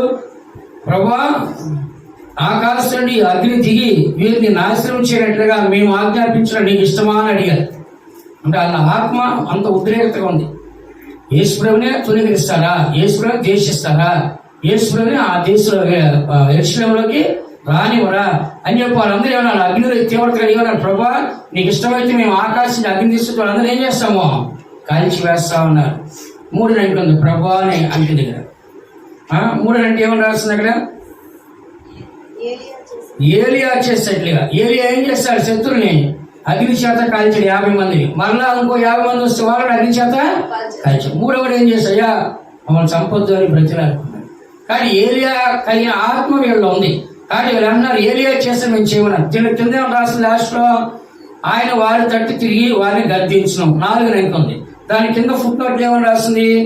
మీరు ఎట్టి ఆత్మ గలవారు మీరు ఎరుగురు, మనుషు కుమారుడు మనుషుల ఆత్మ రక్షించడానికే గాని నశింపచేయడం రాలేదని వారితో చెప్పాడు. కానీ మీరు ఎట్టి ఆత్మ గలవారు మీకు తెలియదు. నశింపచేయడా కాదు, రక్షించగలిగే ఆత్మ ఉండాలి. మనలో ఉండే ఆత్మ ఎలా ఉన్నాడు? మనలో ఉండే ఆత్మ ఇతరులు నాశనం చేసే ఆత్మ ఉండకూడదు. కొంతమంది చెప్తారు, నేను ప్రార్థన చేసి నేను అభిషేకం పొంది అన్ని భాషలు మాట్లాడే నువ్వు నాశనం బూడిదైపోతావు. నేను మోకాళ్ళు చేసి ఉపవాసంతో విశ్వాసంతో ప్రార్థన చేసి చేతులు పైకి ఎత్తారంటే నువ్వు స్మాష్ అయిపోతావు అంటారు. దేవుడు వాటిని కాసిన మనకు అభిషేకాన్ని ఇవ్వట్లా. దేనికి ఇచ్చిన అభిషేకం? నశింపచేయడా కాదు, రక్షించడానికి. మీరు ఎలాంటి ఆత్మలు ఎవరు మీకు తెలియదు. కానీ నేను ఇచ్చిన ఆత్మ దేనికి? రక్షించడానికి. మనిషి కూడా రక్షించడానికి వచ్చాడు కానీ నశింపచేయడానికి రాలేదు. అదే మనమైతే ఏం చేస్తాం? నాకు బాగా విశ్వాసం ఉంది, ప్రార్థన ఉంది, అభిషేకం ఉంది, అన్ని భాషని నేను ప్రార్థన చేస్తాను, అనేక కార్యాలు చేస్తాను, నాతో పెట్టుకున్నాను, నేను ప్రార్థన చేసాను, నువ్వు లేకుండా పోతావు. దేవుడు దేనికి ఇచ్చాడు అభిషేకాన్ని? దేనికి ఇచ్చిన అన్ని భాషలు? చెప్పండి. రక్షించడానికి. రక్షించాలి నశించిపోయేవాళ్ళని. సాతానుతో, పాపంతో, లోకంలో, శరీర కార్యాల్లో, మత్తు కార్యాల్లో ఎంతమంది క్షీణించిపోతున్నారు దేవుడు లేక. అలాంటి వారు మనం రక్షించడానికి ఇచ్చాడు కానీ నాశనం చేయడానికి దేవుడు ఇవ్వడా. మనం ఇచ్చిన అభిషేకం శక్తితో ఏం చేయాలి? అందరినీ రక్షించాలి. యేసును అభిషేకించిన తర్వాత ఆయన సేవలోకి వెళ్ళాడు. అనేకులు మరణాచారులు వాళ్ళు వెలుగులోకి వచ్చేసారు. పాపంలో ఉన్నారు, రక్షించబడ్డారు. సాతాను రక్షించబడ్డారు. చనిపోయే వాళ్ళు బతికించబడ్డారు. ఇలాగ ఎన్నో అద్భుతాలు యేసు ప్రభు చేశాడు. కానీ ఒక్కసారి యేసు ప్రభు శపించాడా? ఒక్కసారి శపించాడు. ఎక్కడ? అంజూరపు చెట్టుని శపించాడు, అంతేగాని ఇంకెక్కడ యేసు ప్రభు శపించగా నా చెట్టు ఏమైంది? ఎండిపోయింది. కాబట్టి యేసు ప్రభు శపించుండి ఎంతమంది చచ్చిండు ఆయన విరోధంగా లేస్తారు అందరూ. కానీ ఎవరు ఆయన శపించాలి? వ్యభిచారన్నారు, తాగుపోతున్నారు, తిండిపోతున్నారు, అక్రమ సంబంధాలు కట్టారు, దెయ్యం పట్టినవాడు అన్నారు యేసుకుడి. ఎన్ని అన్నవాడు ఏం చేశాడు? సగించుకున్నాడు కానీ తిరిగి వాళ్ళ యుద్ధాలు చేయలేదు. మౌనంగా వెళ్ళిపోయాడు. మగ్గిలేని మరి ఎప్పుడు ఆయన ఉంటుంది. ఆమె చేసి కట్టారంట కథ. మగ్గిలేని మరి కొడుకు పుట్టని చెప్పారు. అదే డైలాగ్ గురించి సినిమా కూడా తీస్తారు. అలా సినిమా కూడా తీశారు, బ్యాన్ చేశారు. తర్వాత దాన్ని ఆమె ఉంచుకున్నాడు. ఆమె ద్వారా కొడుకు పుట్టని చెప్పారు. అసలు ఎంత దుర్మార్గం చూడండి. మగ్గిలేని మరి ఎప్పుడు ఆయన ఉండదు. సేవ చేసే ఒక స్త్రీ సహకారి ఉంటుంది. ఎప్పుడు ఆయన వెనకాల తిరుగుతూ ఉండదు ఆమె సేవ చేసే శిష్యులతో పాటు. ఎందుకు చెప్తాను ఇదంతా? దేవుని పెట్టిన మన అందరం కూడా మనం నాశనం చేయడానికి దేవుడు మనల్ని అభిషేకించాలి. దేవుడు అభిషేకించాడు, ఒక మనిషిని రక్షించమని అభిషేకించాడు. ఇప్పుడు మనకు శత్రువు ఉంది. ఇప్పుడు ఆమె నా శత్రువు అనుకుందాం. ఆమె నాకు బాగా విరోధంగా కీడు చేస్తుంది. అప్పుడు ఏమని ప్రార్థన చేయాలి? ప్రభా, ఆ మనసు మార్చండి, నాకు కీడు చేయదు, ఆమె రక్షించబడుతుంది. అది మనం ప్రార్థన. ప్రభా, నాశనం అయిపోవాలి, నీకు చూస్తున్నావు, నాకు విరోధంగా చేస్తున్నావు, నాశనం అయిపోయి ప్రభా నేను ప్రార్థన చేయాలి, నీ సేవకుడు అంటే అది కరెక్ట్ కాదు. ప్రభా, ఆమె చేసే కార్యం మానేయాలి. ఆమె ఉన్న సాతాన్ని విడుదలొచ్చేది. ఆమె బాగుంటుంది, పరలోకం వస్తుంది. ఆమె వల్ల నాకు ఏ కీడు రాదు. నా ప్రాణం వల్ల ఆమె రక్షించబడింది. అలా మనం చేయాలి. అంతేగాని నేను నీ సేవకుని, నీ దేవుని బిడ్డని, నువ్వు చూస్తున్నావు దాన్ని నాశనం చేసి వాడిని నాశనం చేసి అంటే దేవుడు దానికోసం మనకు అభిషేకించాడా? చెప్పండి. ఒక మంచి నశించిపోయే ఆత్మని రక్షించడానికి దేవుడు ఆత్మని మనకి ఇచ్చాడు. అందుకని మీరు ఎట్టి ఆత్మ గలవారు మీరు ఎరుగరు. కాబట్టి అలాంటి పనులు చేయొద్దు. వాళ్ళ అగ్ని తీసుకొచ్చి వాళ్ళని కాల్చి బూడి చేస్తాడు, కానీ అలాగూ చేయకూడదు. కాబట్టి మనము రోమారాసి పత్రిక 8వ అధ్యాయము 9 వాక్యాలు మనం చదువుకున్నట్లయితే, రోమిలి రాసి పత్రిక 8వ అధ్యాయంలో 9 వాక్యాలు మనం చదువుకున్నట్లయితే ఒకసారి, దేవుని ఆత్మ మీలో నివసించి ఉన్న ఎడల దేవుని ఆత్మ మీలో నివసించి ఉన్న ఎడల మీరు ఆత్మ స్వభావం గలవారే గాని శరీర స్వభావం గలవారు కారు. హల్లెలూయా. దేవుని ఆత్మ మీలో నివసించి ఉన్న ఎడల మీరు ఆత్మ స్వభావం గలవారే గాని శరీర స్వభావం గలవారు కాదు. అంటే రక్త మాంస గలవారు కాదు. ఎవడైనా క్రీస్తు ఆత్మ లేని వాడైతే వాడు ఆయన వాడు కాదు. కాబట్టి మరి ఏ ఆత్మ కలిగి ఉండాలి? ఉద్రేకంతో, ద్వేషంతో, పగతో, విరోధంతో, శత్రువులతో శరీర ఆత్మ ఉండాలా? ఆత్మ సంబంధం అంటే ఏంటంట? ఆ ఆత్మ స్వభావం ఎలా ఉండదంట? చెప్పండి. దేవుని ఆత్మ నివసించాడ మీరు ఆత్మ స్వభావం. ఆత్మ స్వభావం అంటే దేవుని యొక్క ఆత్మ. అలాంటి ఆత్మ స్వభావం ఉంటే కనుక శరీర కార్యం మనలో ఉండవు. ద్వేషములు, పగలు, ఈర్షలు, కక్షలు ఇలాంటివి ఏవి ఉండవు. కాబట్టి దేవుని బట్టి మనము ఆత్మానుసారం మనసు మనకుంటే సమాధానంగా ఉంటాం. ఎలా ఉంటాం? 6వ వాక్యం రాస్తుంది. ఏమని రాస్తుంది? ఆత్మానుసారం మనసు జీవమును సమాధానమై ఉన్నది. కాబట్టి ఎప్పుడు కూడా మనలో ఆత్మానుసారం మనసు ఉండాలా? శరీరానుసారం మనసు ఉండాలా? ఆత్మానుసార మనసు ఉండాలి. ఒక శత్రువు అయితే అతను కూడా ప్రార్థన చేయి, విరోధి అయితే అతని కొరకు ప్రార్థన చేయి. ఏమని ప్రార్థన చేయాలి? ప్రభు అతన్ని రక్షించండి, ఆ చెడ్డవాడిని మంచివాడిగా మార్చండి, నాకు అతను కీడు చేయకూడదు, అతను ఆత్మ రక్షించకూడదు, అతను ఏం చేయాలి? పరలోకానికి రావాలి అని మనం ఏం చేయాలంట?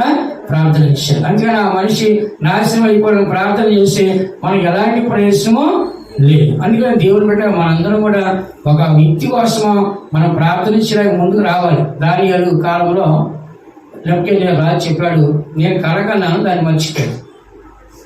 కానీ దాని కళ అర్థం నాకు చెప్పాలి, చెప్పకపోతే జ్ఞానులు అందరం చంపేస్తా అన్నాడు.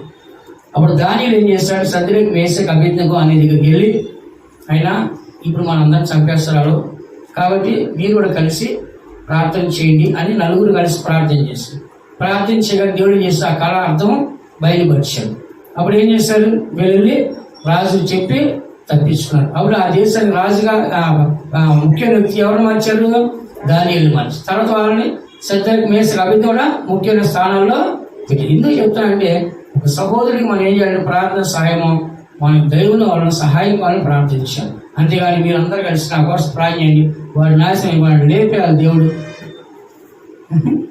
అలా చేయాలా? చెప్పండి. వాళ్ళు లేపేయాలి దేవుడు, ప్రార్థన చేయాలా? ప్రార్థన చేయాలి. మనం రక్షించబడాలని చెప్పి ఏం చేయాలి? మనము ప్రార్థన చేయాలి. అందుకే మనం ఆత్మ స్వభావం గలవారమా, శరీర స్వభావం గలవారమా? పరిశుద్ధ పొందుతున్నాం, అన్ని భాష పొందుతున్నాం, విషయం నిమ్మబడుతున్నాం, వాక్యం చదువుతున్నాం, పాటలు పాడుతున్నాం, ప్రార్థన చేస్తున్నాం. కాబట్టి మనలో ఆత్మ సంబంధం ఉండాలి, కానీ శరీర స్వభావం మనలో ఉండకూడదు. అందుకని మన అందరూ దేవుని యొక్క వాక్యం చెబుతుంది, చదవద్దు. 1 కొరింథీ 3:16 ఏముంది? దేవుని ఆత్మ మీలో నివసించాడు, కాబట్టి మీరు దేవుని ఆలయమై ఉన్నారు. కాబట్టి ఎప్పుడు కూడా మన జీవితము దేవుని ఆలయముగా ఉండాలి. అంటే దేవుని నివాసం చేసే ఆలయముగా, దేవుని ఆత్మ నివాసం చేసే ఆలయముగా ఉండాలి. 1 కొరింథీ 3:16 తర్వాత 1 కొరింథీ 6:19 కూడా రాసుకోండి. 6:19 ఏం రాస్తుంది? మీ దేహం దేవునికి ఆలయం ఉందని మీరు ఎరుగురా. కానీ ఎప్పుడు కూడా మనలో దేవుని ఆత్మ మనలో ఉండాలి. అందుకని మనం చదువుతున్న వాక్యము ఎప్పుడు కూడా మనం దేవుని ఆత్మ గలవారిగా ఉండాలి. చెప్పండి అందరూ, దేవుని ఆత్మ గలవారిగా ఉండాలి. 3వది మనం చదువుతున్న దేవతల ఆత్మ. ఏ ఆత్మ అంట? దేవతల ఆత్మ. దానియేలు గ్రంథం 2వ అధ్యాయం 11వ వాక్యం చదవండి. దానియేలు 2:11.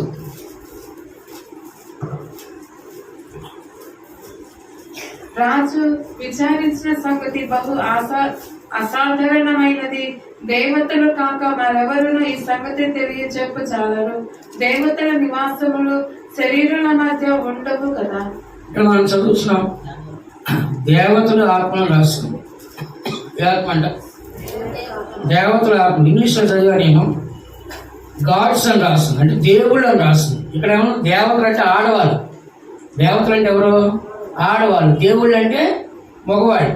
కానీ ఇక్కడ తెలుగులో ఏంటంటే దేవతలు రాస్తుంది, ఇంగ్లీష్లో గాడ్స్ అని రాస్తుంది. అంతేనా? అంటే దేవుళ్ళు అంటే ఏమని రాస్తారంటే రాజుగారు కళకు అన్నాడు కానీ దాన్ని చెప్పట్లే ఎవరికి. ఏమన్నాడు? నేను కలగన్నాను, నేను మర్చిపోయాను. కానీ దాని అర్థం మీరు చెప్పాలి, కళ కూడా మీరు చెప్పాలని. అదే ఎట్లా?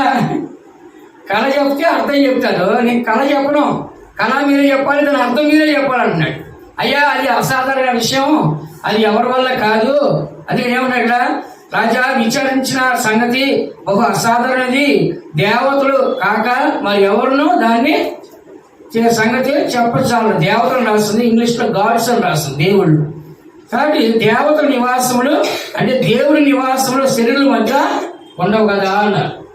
దేవుని యొక్క నివాసములు శరీరుల మధ్య ఉండవు కదా అన్నారు. అప్పుడు ఎవరిని తీసుకొచ్చారు? దానియేలు తీసుకొచ్చాడు. ఎవరిని తీసుకొచ్చాడ?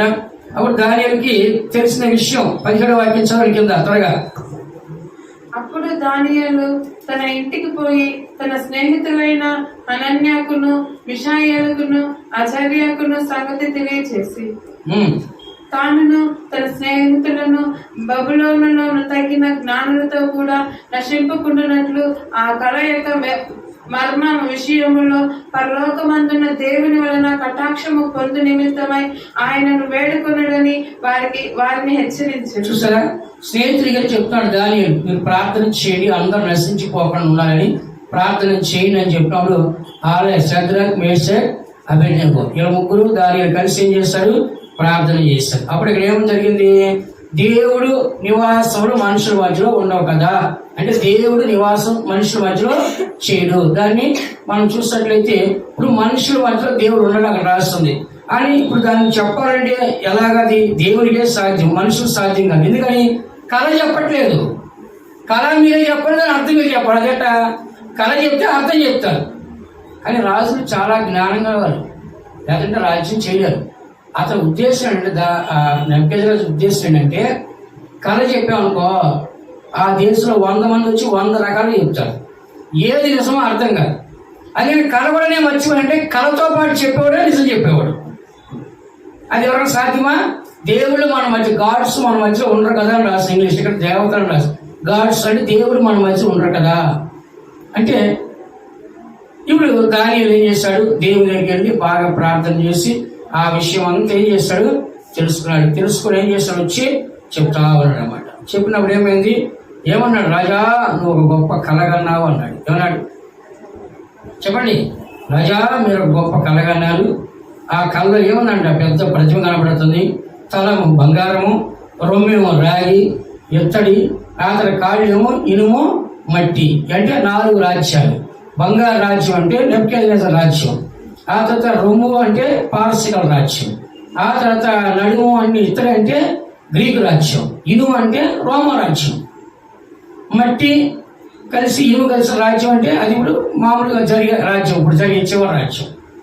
అదే ఇది దానికి అర్థము. దానిలో చక్కగా దేవుని తెలుసుకొని చెప్పేశాడు. చెప్పగానే దానిని గణపరిచి ఆ రాజ్యంలో మంచి ఉన్నతమైన స్థానాలు ఇచ్చాడు. మళ్ళీ దానిలో ఏం చేశాడు? నా ఫ్రెండ్స్ కూడా మంచి స్థానాలు ఇవ్వాలంటే వాళ్ళు మంచి పోస్టులు ఇప్పించాడు. ఎవరైనా దానిగా కానీ నాకు మాత్రమే కాదు, నా స్నేహితుడు ఏం చేయాలి? మీరు మంచి పోస్టులు మనం చెప్తే వాళ్ళు ఏం చేశారు? వాళ్ళు కూడా మంచి పోస్టులు ఇచ్చి వాళ్ళ ఉన్నతమైన స్థలంలో పెట్టారు. ఎందుకు చెప్తున్నా అంటే మరి దానియేలు ఎలా ఉన్నాడు? దేవుడు లాగా వాళ్ళ మధ్యలో ఎలా ఉన్నాడు చెప్పండి? దేవుడు మనుషుల మధ్య ఉండరుగా అన్నాడు. కానీ ఇప్పుడు దేవుడు ఉన్నాడు అక్కడ. ఎవరు? దానియేలు. నిత్యం ప్రార్థన చేసేవాడు.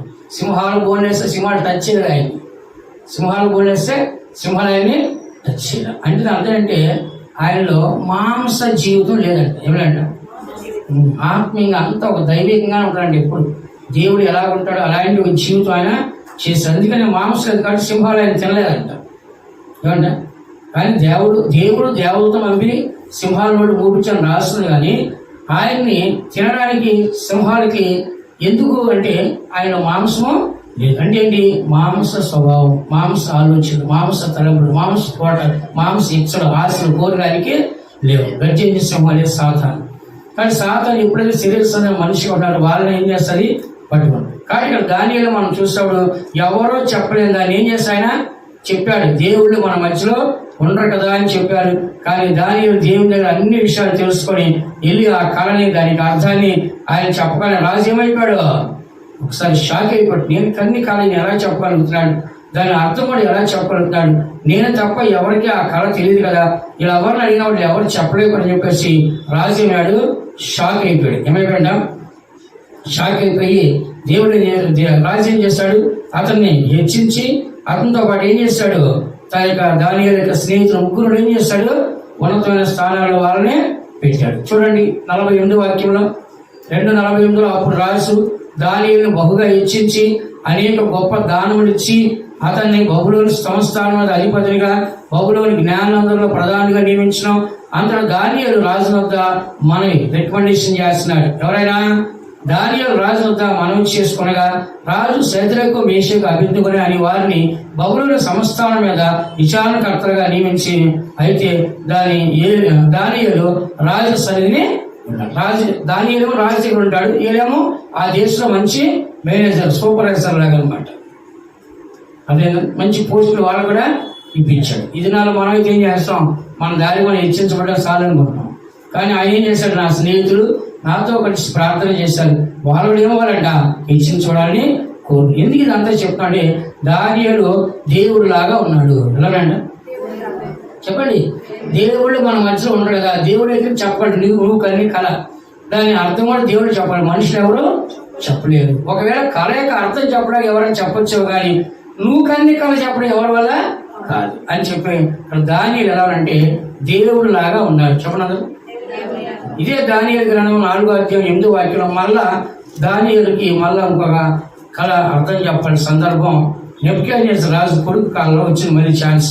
కడపట బెల్తెషాజరును నా దేవత పేరును బట్టి బిరుదు పొందిన దానియేలు వాడు నా ఎదుటికి వచ్చెను. పరిశుద్ధ దేవతల ఆత్మ అతని యందు ఉండెను కావున నేను అతనికి నేను నా కన్నులు చెప్పి తిని నా కళను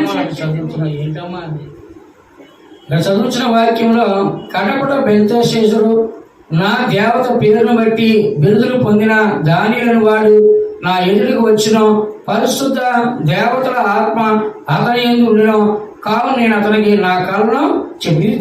నెబుకద్నెజరు రాజే రెండో కళ నెబుకద్నెజరు రాజే ఒక బ్రహ్మాండమైన చెట్టుగా ఎదిగిన తర్వాత అవన్నీ నరకబడి అవన్నీ కూడా ఏమి లేకుండా చేసేట్టుగా ఒక కళ అనమాట. దాన్ని ఏం చేస్తాడు, నిన్ను పక్షిలాగా చేసి సంవత్సరం పాటు గడ్డి తినే విధంగా దేవుడు చేస్తాడు. ఎందుకంటే నువ్వే గొప్పని హెచ్చించుకున్నావు, కానీ దేవుడిని హెచ్చించాలి, నువ్వు గుర్తించాలి, దాని కళ అర్థము చెప్తాడు. అందుకని ఇక్కడ ఆ కళ యొక్క అర్థం చెప్పించుకోవడానికి దానియేలునే పిలిచాడు. దానియేలు ఎలా కనపరుస్తాడు, బెల్తెషాజరును నా దేవత పేరును బట్టి బిరుదులు పొంది దానియేలు వాడు నా ఎదుటికి వచ్చిన, పరిశుద్ధ దేవతల అంటే హోలీ గాడ్స్ ఏమంటారు, పరిశుద్ధ దేవుళ్ళు ఆత్మ అతని యందు ఉండెను. కాబట్టి చూడండి, మనుషుల్లో దేవుని ఆత్మ అంటే దేవుని ఆత్మ, పరిశుద్ధ దేవుని ఆత్మ అంటే పరిశుద్ధ దేవుడు అలాంటి పేరు పొందాడు. ఎవరైనా చెప్పండి, పరిశుద్ధ దేవతల ఆత్మ అతని యందు ఉండెను కాబట్టి నేను అతను నా కళని చెప్పింది. దానికి అర్థం కరెక్ట్గా ఏం చేశాడు, చెప్పాడు. 9వ వాక్యంలో ఎట్లా అనగా సెగులగాడు అధిపతికు బెల్తెషాజరు పరిశుద్ధ దేవతల ఆత్మ నీ యందు ఉన్నదని, ఏ మరం నేను కలత పెట్టదని నేను ఎరుగుతున్నావు. చూస్తాడు, ఏది కలత పెడతాడు, ఏదో కరెక్ట్గా చెప్తాడు. ఇది నాలో మనం కొంతమందికి వెళ్ళి మన కళ చెప్తే వాళ్ళు ఏదేదో చెప్పేస్తారు, అదే ఏదేదో చెప్పేస్తారు. కానీ ఇక్కడ మనం చదువుతున్న ఈయన ఏది కూడా తక్కువ చెప్పడం కరెక్ట్గా చెప్తాడు. కారణం ఏంటి, పరిశుద్ధ దేవతల ఆత్మ ఆయన దగ్గర ఉంది. అంటే పరిశుద్ధ దేవుని ఆత్మ ఆయన దగ్గర ఉంది. ఎవరి ఆత్మ అంట, పరిశుద్ధ దేవుని ఆత్మ ఆయన దగ్గర ఉంది. అందుకని మనం కూడా ఎప్పుడు కూడా ఒక పరిశుద్ధ దేవుని ఆత్మ కలిగిన వారిగా, పరిశుద్ధమైన వారిగా మనము కనపడాలి. మనం చూస్తాడు ఎవరు కనపడాలి, పరిశుద్ధమైన వారిగా, ఒక దేవుడిలాగా కనపడాలి. దానియేలు ఎలా కనిపించాడు, దేవుడిలాగా కనిపించాడు. ఇదే దానియేలు 5వ అధ్యాయం 11వ వాక్యం చూడండి. దానియేలు గ్రంథము 5వ అధ్యాయం 11వ వాక్యం. ఈ రాజ్యములో ఒక మనుషుడున్నాడు, అతడు పరిశుద్ధ దేవతల ఆత్మ గలవాడు. నీ తండ్రి కాలంలో అతడు దైవ జ్ఞానము వంటి జ్ఞానమును బుద్ధియు తెలివి గలవాడే ఎన్నుట నీ తండ్రి కనుగొనను కనుక నీ తండ్రి అయిన రాజుకు నెబుకద్నెజరు శకునగాండ్రును గారడి విత్తి గల వారిని కల్దీయులకును జ్యోతిష్యులకును పై అధిపతిగా అతన్ని నియమించును. హల్లెలూయా. నెబుకద్నెజరు రాజు యొక్క కొడుకు బెల్తషాజర్. ఎవరంట? బెల్షాజర్.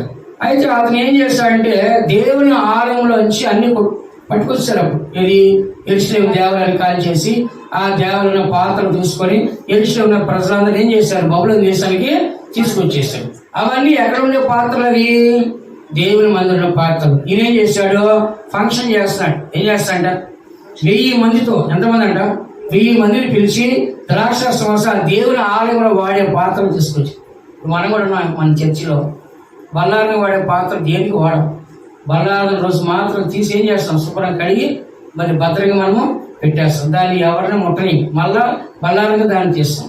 అది దేవుని పవిత్ర వస్తువులు. అలాగే ఇక్కడ దేవుని ఆలయంలో ఉండే వస్తువులు ఏం చేస్తారంటే ఇలా తీసుకొచ్చి ద్రాక్షరసం మోసి తాగుతున్నారు. వెంటనే దేవుడికి కోపం వచ్చేసి ఏం చేశాడు, నీ రాజ్యాన్ని తీసివేస్తా అని చెప్పేసి దేవుడు మాట్లాడేశాడు. మాట్లాడిన తర్వాత ఆయన ఏం చేశాడంటే, నేను కలగన్నాను, దాన్ని అర్థం చెప్పడం ఎవరి వల్ల కావట్లని ఒక వికారం పెట్టుకుని బాధపడతాడు. అప్పుడు రాజుగారు భార్య ఇచ్చి, ఎందుకు కలవరపడుచున్నావు, నీ తండ్రి కాలంలో ఒక జ్ఞానుడు ఉన్నాడు దానియేలు అని అతను అని చెబుతుంది. ఇక్కడ నీ రాజ్యంలో ఒక మనుషుడు ఉన్నాడు, అతను పరిశుద్ధ దేవతల ఆత్మ గలవాడు. ఎవరంట? పరిశుద్ధ దేవతల ఆత్మ గలవాడు. కాబట్టి నీ తండ్రి కాలంలో అతను దైవ జ్ఞానం వంటి జ్ఞానము బుద్ధియు తిరుగుగలవాడై ఇందుట నీ తండ్రి కనుగొనెను. కానీ వాళ్ళ భార్య చెప్పింది. అప్పుడు దానియేలు తీసుకొచ్చి ఆ గోడ మీద రాశాడు దేవుడు. ఎవరు రాశాడ? దేవుడే ఆ గోడ రాసి వెళ్ళిపోయాడు దేవుని చేతితో. అప్పుడు దానియేలు వచ్చాడు. ఆ భాష ఎవరికి అర్థం కాలేదు.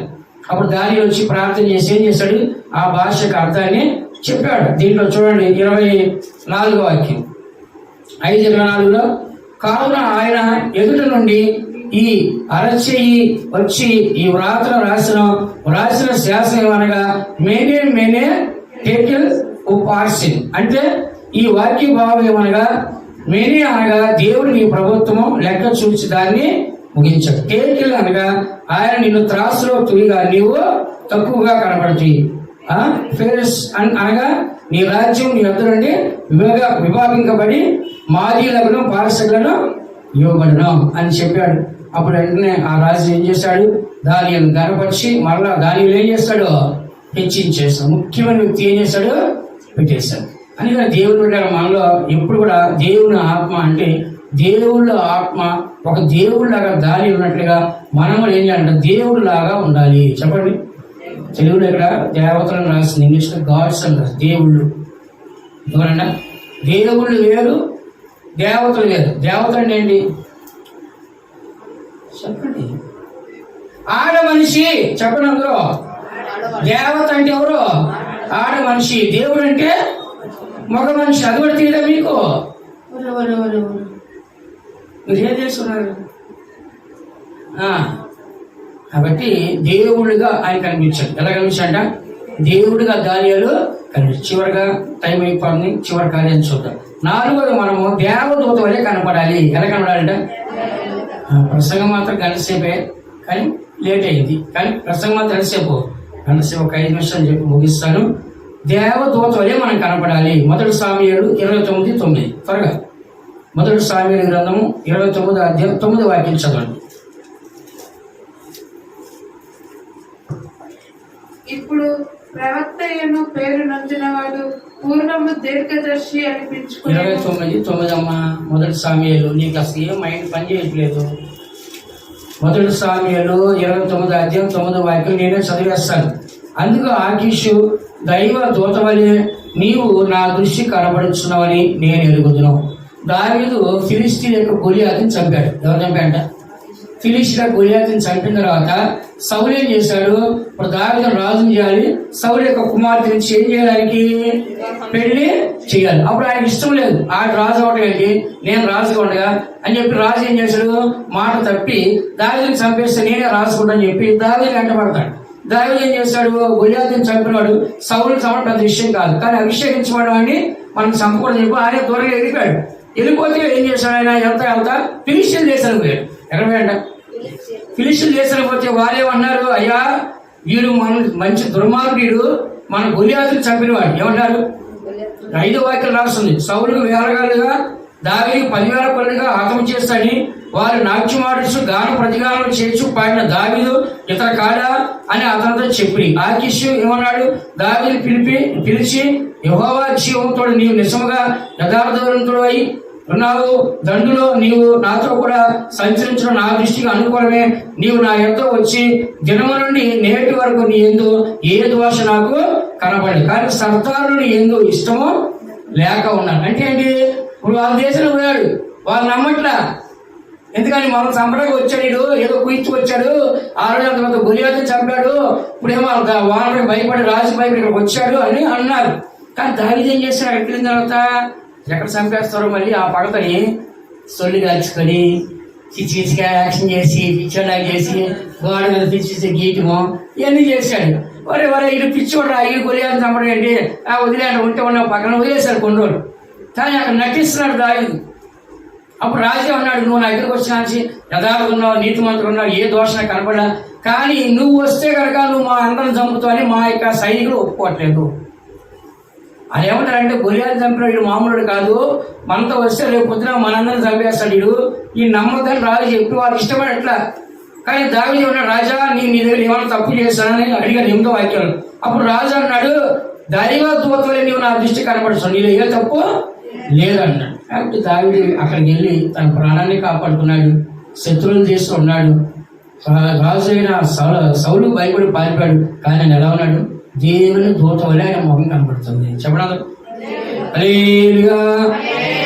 దేవుని పెట్టారు. మనము శత్రువుల చేతికి చిక్కుపడకుండా శత్రువుల చేతికి వెళ్ళినప్పుడు కూడా దావీదు ఎలా ఉన్నాడంట చెప్పండి, దేవుని దూత వలె. మనం కూడా ఎలా ఉండాలి, మనం చూడాలి ఏమనిపించాలి, మనం చూడగానే ఏమనిపించాలి, దేవుని దూతని చూసాడు అనిపించాలి, అబ్బా దేవదూత వస్తుందంట. కానీ ఈ దినాలు ఏమన్నారు, తెల్ల గుడ్డలు వేసుకొని అబ్బా దేవదూతలాగా ఉన్నారు. తెల్ల గుడ్డలు సరిపోయిందా, లోపల ఏముండాలి చెప్పండి, తెల్లగా ఉండాలి. ఎలా ఉండాలంట, తెల్ల గుడ్డలు వేసుకుంటే కాదు, లోపల ఎలా ఉండాలంట. నేను కూడా ఏం చేస్తానంటే బయటికి పోయినప్పుడు చాలా మంది తెల్ల గుడ్డలు వేస్తాను, టక్కని చూస్తాను నేను ఏమని, దైవ సేవలు ఏమని చీర చూస్తే ఏఎన్ఎం నర్సులు, జిఎన్ఎం నర్సులు, ఆశా వర్కర్స్, ముస్లిం భాయిలు, ఏంది రాజకీయ నాయకులు, డాక్టర్లు అందరూ ఏం చేస్తారు, తెల్లగొడ్డలు. నాకేంటంటే దైవ సేవలు ఏమైనా సంతోషంగా చూస్తాయని చూస్తే వారెవరు ప్రతి ఒక్కరు తెల్ల బట్టలు వేసుకొని తిరుగుతా ఉన్నారు. కాబట్టి పైన దేవదూతలా ఉండటం కాదండి, మన లోపల చెప్పడాలు ఎలా ఉన్నాయంట. దావీదు శత్రువులు దేశంలో ఎలా కనబడుతుందంట, వాళ్ళకి పగలేదు ఈయనకి పగలేదు, దేవదూతలాగైనా. అందుకని మనం ఎక్కడ ఉన్నా సరే ఎలా ఉండాలంటే దేవదూతలా ఉండాలి. 2 సామ్యూయేలు 14వ అధ్యాయం 17వ వాక్యం చూడండి. 2 సామ్యూయేలు 14వ అధ్యాయం 17వ వాక్యం. మరియు నీ దేవుడైన యెహోవా నీకు తోడై ఉన్నాడు గనుక నా ఏలిన వాడవును రాజ్యము నాకు నీ దేవుని దూత వంటి వాడవై మంచి చెడులని విచారింప చాలియున్నావు. చాలు. మనం చూస్తే దావీదు కొడుకులు చాలా మంది ఉన్నారు. అందులో ఏమైందంటే దావీదు ఒక కొడుకు ఏం చేశాడు, ఇంకొక భార్య కూతురి తామారుని ఏం చేశాడు, బలవంతం చేసి ఆ అమ్మాయిని పాడు చేశాడు. అప్పుడు ఆ అమ్మాయికి అన్నున్నాడు, ఎవరైనా అక్షలోమాన్ చెల్లిని పాడు చేశాడు. అప్పుడు అతనికి చాలా కోపం చేంజ్ చేస్తే అన్నయ్య అమ్ములోని ఏం చేశాడు, చంపేశాడు. చంపేసిన తర్వాత మళ్ళీ రాజు భయపడి ఈయన ఏం చేశాడు, పారిపోయాడు. అక్షలోమాన్ని చంపాలనుకున్నాడు దావీదు. అందుకని యాబాబు అనే సైనికుడు ఏం చేశాడంటే రాజు మనసు మార్చి ఒక కథ తయారు చేసి, అయ్యా నాకు 2 పిల్లలు ఉన్నారు, ఇద్దరు కలిసి కొట్టుకుంటే ఒకటి చచ్చిపోయాడు, మా ఇంటి వాళ్ళందరూ కూడా ఆయన చంపాలనుకుంటున్నారు, కాబట్టి అలాగైతే నాకు న్యాయం చేయండి, అట్లా ఎట్లా ఇవ్వమంటుంది. అంటే నాటకం అనమాట. అప్పుడు ఆయన అర్థమైంది, అవును నాటకం చేసినప్పుడు ఏమంటుంది, అయ్యా నీ ముఖము దేవుని దూత వలె ఉంది. ఎలాగంట, దేవుని దూత వంటి వాడివై మంచి చెట్లు విచారింప చాలిన వాడు అని చెప్పింది. ఆ తర్వాత దావీదు చెప్పాడు, ఇదంతా నీకు యాబాబు కదా బోధించి పంపించాడు. యాబాబే కదా అంటే అవునను. అంటే ఏంటి, నీ కొడుకుని చంపొద్దని చెప్పడానికి ఈ కథ అదే అనమాట. సరే వాడిని రమ్మని చెప్పంటే అప్పుడు పారిపోయిన కొడుకు వచ్చాడు. కానీ వాడిని ప్రేమించి దావీదు తీసుకొచ్చి వాడేం చేస్తాడు సార్, దావీదుని తరిమేసి నేనే రాజుని అంటున్నాడు. మళ్ళా దావీదు సైనికులకి వీళ్ళకి యుద్ధం జరిగిన తర్వాత దావీదు సైనికులు ఏం చేశారు, ఏ యాబాబు అయితే అక్షరమని ఏం చేయొద్దని ఒక అమ్మాయిని గురించి కథ కట్టించి స్టోరీ అల్లించి కాపాడాడో అదే యాబాబు అక్షరమని చంపాడు. ఏ దావీదైతే ఆయన ప్రేమించి తీసుకొచ్చాడో ఆ దావీదునే చంపడానికి అక్షరమను వెంటబడి అలా బయటికి తరిగాడు. ఎక్కడుంటే అక్కడ చంపడానికి కొడుకు. చూడండి ఎంత దుర్మార్గం. మరి దావీదు అలా ఉన్నాడా? ఇప్పుడు ఒకలాగా ఉన్నాడు. కొడుకు దుర్మార్గంగా మారాడు. యోవాబు చూడండి, ఫస్ట్ ప్రేమించి తీసుకొచ్చాడు, యోవాబే అతన్ని చంపాడు. కానీ దావీదు అలాగా అయినా కూడా ఆయన సంపత్తు ఆయన దయ చూపించినాడు. కానీ దావీదులో చెడుతనం లేదు కాబట్టి ఆయన ఎలా ఉన్నాడంట చెప్పండి, కపటము లేని వాడు ఉన్నాడు. ఎలా ఉన్నాడంట? కపటము లేని వాడిగా ఉన్నాడు కాబట్టి ఆయన ఎలా ఉన్నాడంటే దేవదూత వలె ఉన్నాడు. ఎలా ఉన్నాడంట? 20వ వాక్యంలో అదే రాస్తుంది. దేవ దూతల జ్ఞానం వంటి జ్ఞానం గలవాడని రాస్తుంది. అందుకని దేవుని బిడ్డగా మన అందరం కూడా ఎవరు ఎలాంటి చెడు వారైనా సరే మనం ఏం చేయాలంటే దేవుడి దూత వలె ఉండాలి. చెప్పండి, ఎవరు ఎలా ఉన్నా సరే మనం ఎలా ఉండాలి? దేవుని దూత వలె మనము కనపడాలి. మన ముఖం చూసినప్పుడు ఎప్పుడు కూడా దేవుని దూత ముఖం వలె కనపడాలి. 2 సామెయేలు 17వ అధ్యాయం 29వ వాక్యం చదవండి.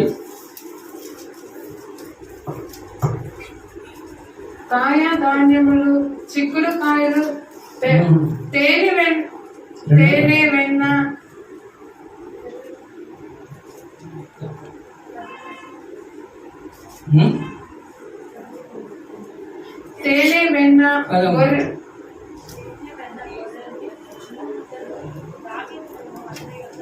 దావీదుని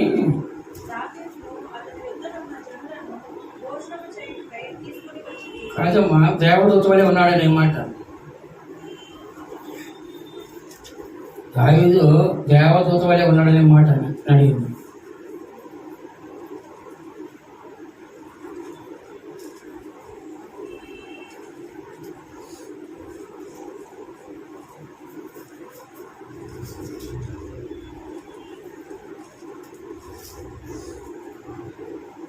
కాబట్టి దావీదుని చూసినప్పుడు ఎంతో మంది నువ్వు దేవదూత వలె ఉన్నావు అంటున్నారు. ఏమన్నారంట?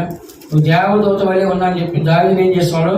ఘనపరిచాడు. అందుకని దేవుని బిడ్డగా మనందరం కూడా మనం చూసినప్పుడు కూడా ప్రతి ఒక్కొక్కరు ఏమన్నారంటే దేవదూత వలె ఉన్నావన్నారు. ఎలా ఉన్నారు? దేవదూత వలె ఉన్నావు. దావీదుని చూసినప్పుడు అతను ఏ శత్రుత్వం, ఏ ద్వేషం, ఏ పగ అతను కనపడగాని ఎప్పుడు కూడా తన ముఖాన్ని మనం చూసినప్పుడు దేవదూత వలె అతను కనపడ్డాడు. 2 సామెయేలు 14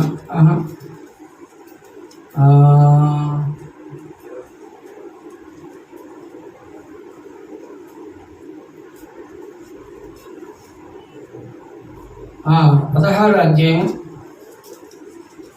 అధ్యాయంలో దావీదు షీబాని అడుగుతాడు, నాతో రాలేదు ఏంటని అడిగినప్పుడు అతను చెప్తాడు, నువ్వు దేవదూత వంటి వాడివి అన్నాడు. ఎక్కడది? 16వ అధ్యాయంలో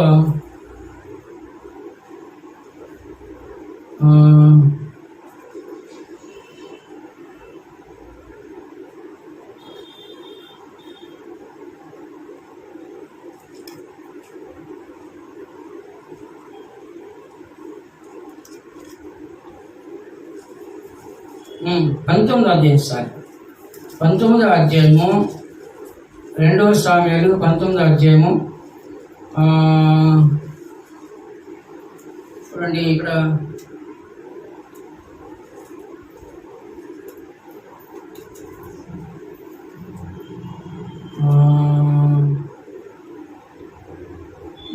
27 సారీ 19:27 2వ సామెయేలు 19:27లో షీబా నీ దాసుడనైన నన్ను కూర్చి నా ఏలిన వాడుమును రాజునకు నీతో అబద్ధమాడను. అయితే నా ఏలిన వాడుమును రాజునకు నీవు దేవదూత వంటి వాడువు. నీ దృష్టికి ఏది అనుకూలమో దాన్ని చేయము. చాలు. దావీదు యొక్క ఫ్రెండ్ ఎవరు చెప్పండి? యోనాతాన్. ఎవరంట? యోనాతానికి ఒక కొడుకున్నాడు. అతను ఎవరో కుంటివాడు. యోనాతాన్ ఏమన్నాడు? నువ్వు రాసిన తర్వాత నా కుటుంబాన్ని నాశనం చేయొచ్చు, దయ చూపించాలని అడిగాడు దావీదు. అని దావీదు ఏం చేశాడు? కుటుంబాన్ని నాశనం చేయకుండా ఆ యోనాతానికి కుంటివాడి కొడుకుని తీసుకొచ్చి దావీదు ఇంట్లో పెట్టుకొని నాతో పాటు బలంగా రాజు భోజించామని చెప్పాడు. అయితే ఆ తర్వాత ఏమంటే దావీదుని చంపడే అక్షరాలు మన కొడుకు అంటే వాడు దావీదు వెళ్ళిపోయాడు.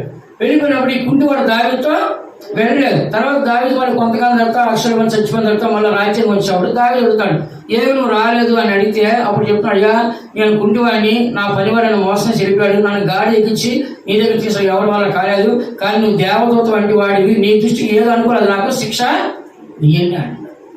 చూడండి, దావీదుని చూసినప్పుడు ప్రతి ఒక్కరు ఎలా కనబడుతుంది? దేవదూత మొహలా కనబడుతుంది. ఆ కుంటివాడు చెప్తాడు, ఎవరతను? యోనాతాను కొడుకు, దావీదు ఫ్రెండ్, ప్రాణ స్నేహితుడికి కొడుకు. నేను రాలేకపోయినా కానీ వెనకాల నన్ను మోసం చేసిన పనివాడు కుంటూ నేను ఎట్లా ఇక్కడ రావాలని అడిగాడు. కానీ ఇలా మనం చూసినట్లయితే దావీదు యొక్క ముఖాన్ని చూసిన ప్రతి ఒక్కొక్కరు ఏమన్నారంటే, దేవదూత వలె నీ ముఖం ఉంది. ఎలా ఉందంట? మన యొక్క జీవితంలో ఎక్కడైనా సరే, ఎప్పుడైనా సరే మన ముఖం చూసినప్పుడు ఏ ముఖంలా కనబడాలి? దేవదూత. చివరికి ఒక వాక్యం చదవడం ముగించేస్తాను. అపోస్తుల కార్యములు 6:15 వాక్యం. అపోస్తులు 6:15. అపోస్తుల కార్యములు 6:15 వాక్యం చివరికి చదవడం ముగిస్తాను. సభలో కూర్చున్న వారందరూ అతని వైపు తేరి చూడగా అతని ముఖము దేవదూత ముఖము వలె వారికి కనబడి. హల్లెలూయా. ఇక్కడ స్టెఫన్ గారు ఎవరంట? స్టెఫన్ గారు ప్రసంగం చేసి ఆయన చెప్తున్న వాక్యాలు వినుచున్న ప్రజలందరూ కూడా ఆయన చూసినప్పుడు వారందరూ కూడా ఆయన ముఖం ఎలా కనపడదంట? దేవదూత ముఖం వల్లే కనపడదు. ఆ తర్వాత ఆయన ఏం చేశారు? రాళ్ళతో కొట్టి చంపారు. కానీ ఆయన దేవదూతలా ఉన్నా కూడా దేవుని కొరకు ఏమైనాడంట? చనిపోయినాడు. ఎవరి కోసము? దేవుని యొక్క నామం కోసం, అందరి కళ్ళు కోసుకోవాలి. దేవుని పెట్టిన మనం 4 అనుభవాలు మనం నేర్చుకున్నాం. మొట్టమొదటిది, మన ముఖం చూసినప్పుడు దేవుని ముఖం వలె మనం కనపడాలి. రెండోది, మనము దేవుని ఆత్మ గలవారికి కనపడాలి. మూడోది, మనము దేవుని ఆత్మ దేవుళ్ళుగా కనపడాలి. దేవుళ్ళు మనుషుల మధ్యలో ఉండరు, కానీ దానిలో ఒక దేవుడుగా మనుషుల మధ్య ఉన్నాడు. ఒక దేవుళ్ళుగా మనం కనపడాలి. నాలుగోదిగా దేవదూత వలె మనము కనపడాలి. మన జీవితంలో మన ముఖాన్ని చూసినప్పుడు ఒక ప్రత్యేకత అందరికీ కనపడాలి. అందరు కళ్ళు మూసుకోవాలి. దేవుని పెట్టారు. మన యొక్క జీవితంలో ఎప్పుడు కూడా ఒక సాధారణ మనుషులుగా మనం కనపడకూడదండి. దేవుని దూత వలె మనము కనపడాలి. ఈ 4 అనుభవాలు మన జీవితం ఉండాలి. పౌలు గారు చెప్తున్నారు, నేను మరి ఎంతో శరీరం రాస్తున్నప్పటికీ మీరు నన్ను ప్రేమించారు, దేవదూత వలె క్రీస్తు యేసును చూశారని చెప్తారు. యేసేపును చూసినప్పుడు యాకోబు నీ ముఖం చూసినప్పుడు దేవుని ముఖం చూస్తాడని చెప్పాడు. అలాగే యేసేపును చూసినప్పుడు ఈ యొక్క ఐగుప్తురాజు దేవుని ఆత్మ గలవారు కనుగొనగలమా అని చెప్పినారు. దానియేలు చూసినప్పుడు దేవుడు మన మధ్యలో ఉండరు కదా, కానీ ఇక్కడ దేవుడిగా దానియేలు కనపడుతున్నాడు. నాలుగోది మనం చూస్తే దేవదూత వలె దావీదు కనపడుతున్నాడు, స్టెఫన్ కనపడుతున్నాడు. మనం కూడా దేవదూత వలె మనం కనపడాలి. మన దేవుని పిల్లలమండి, మనం క్రైస్తవులండి, మన ఆత్మీయ విశ్వాసులండి. పాప క్షమాపణ, మారు మనసు బాప్తిస్తుంది, ప్రార్థనతో మన అనుభవం కూడా మన దేవుడిలో కనపడుతున్నాం. అందరి మధ్యలో 10,000లో కూడా మనం గుర్తింపగలిగే ఒక ఆత్మీయ దేవుని బిడ్డగా మనం కనపడటకు దేవుడు మనకు సహాయించిన గాక, దేవుడు మనల్ని ఆశీర్వదించిన గాక. ఆమేన్.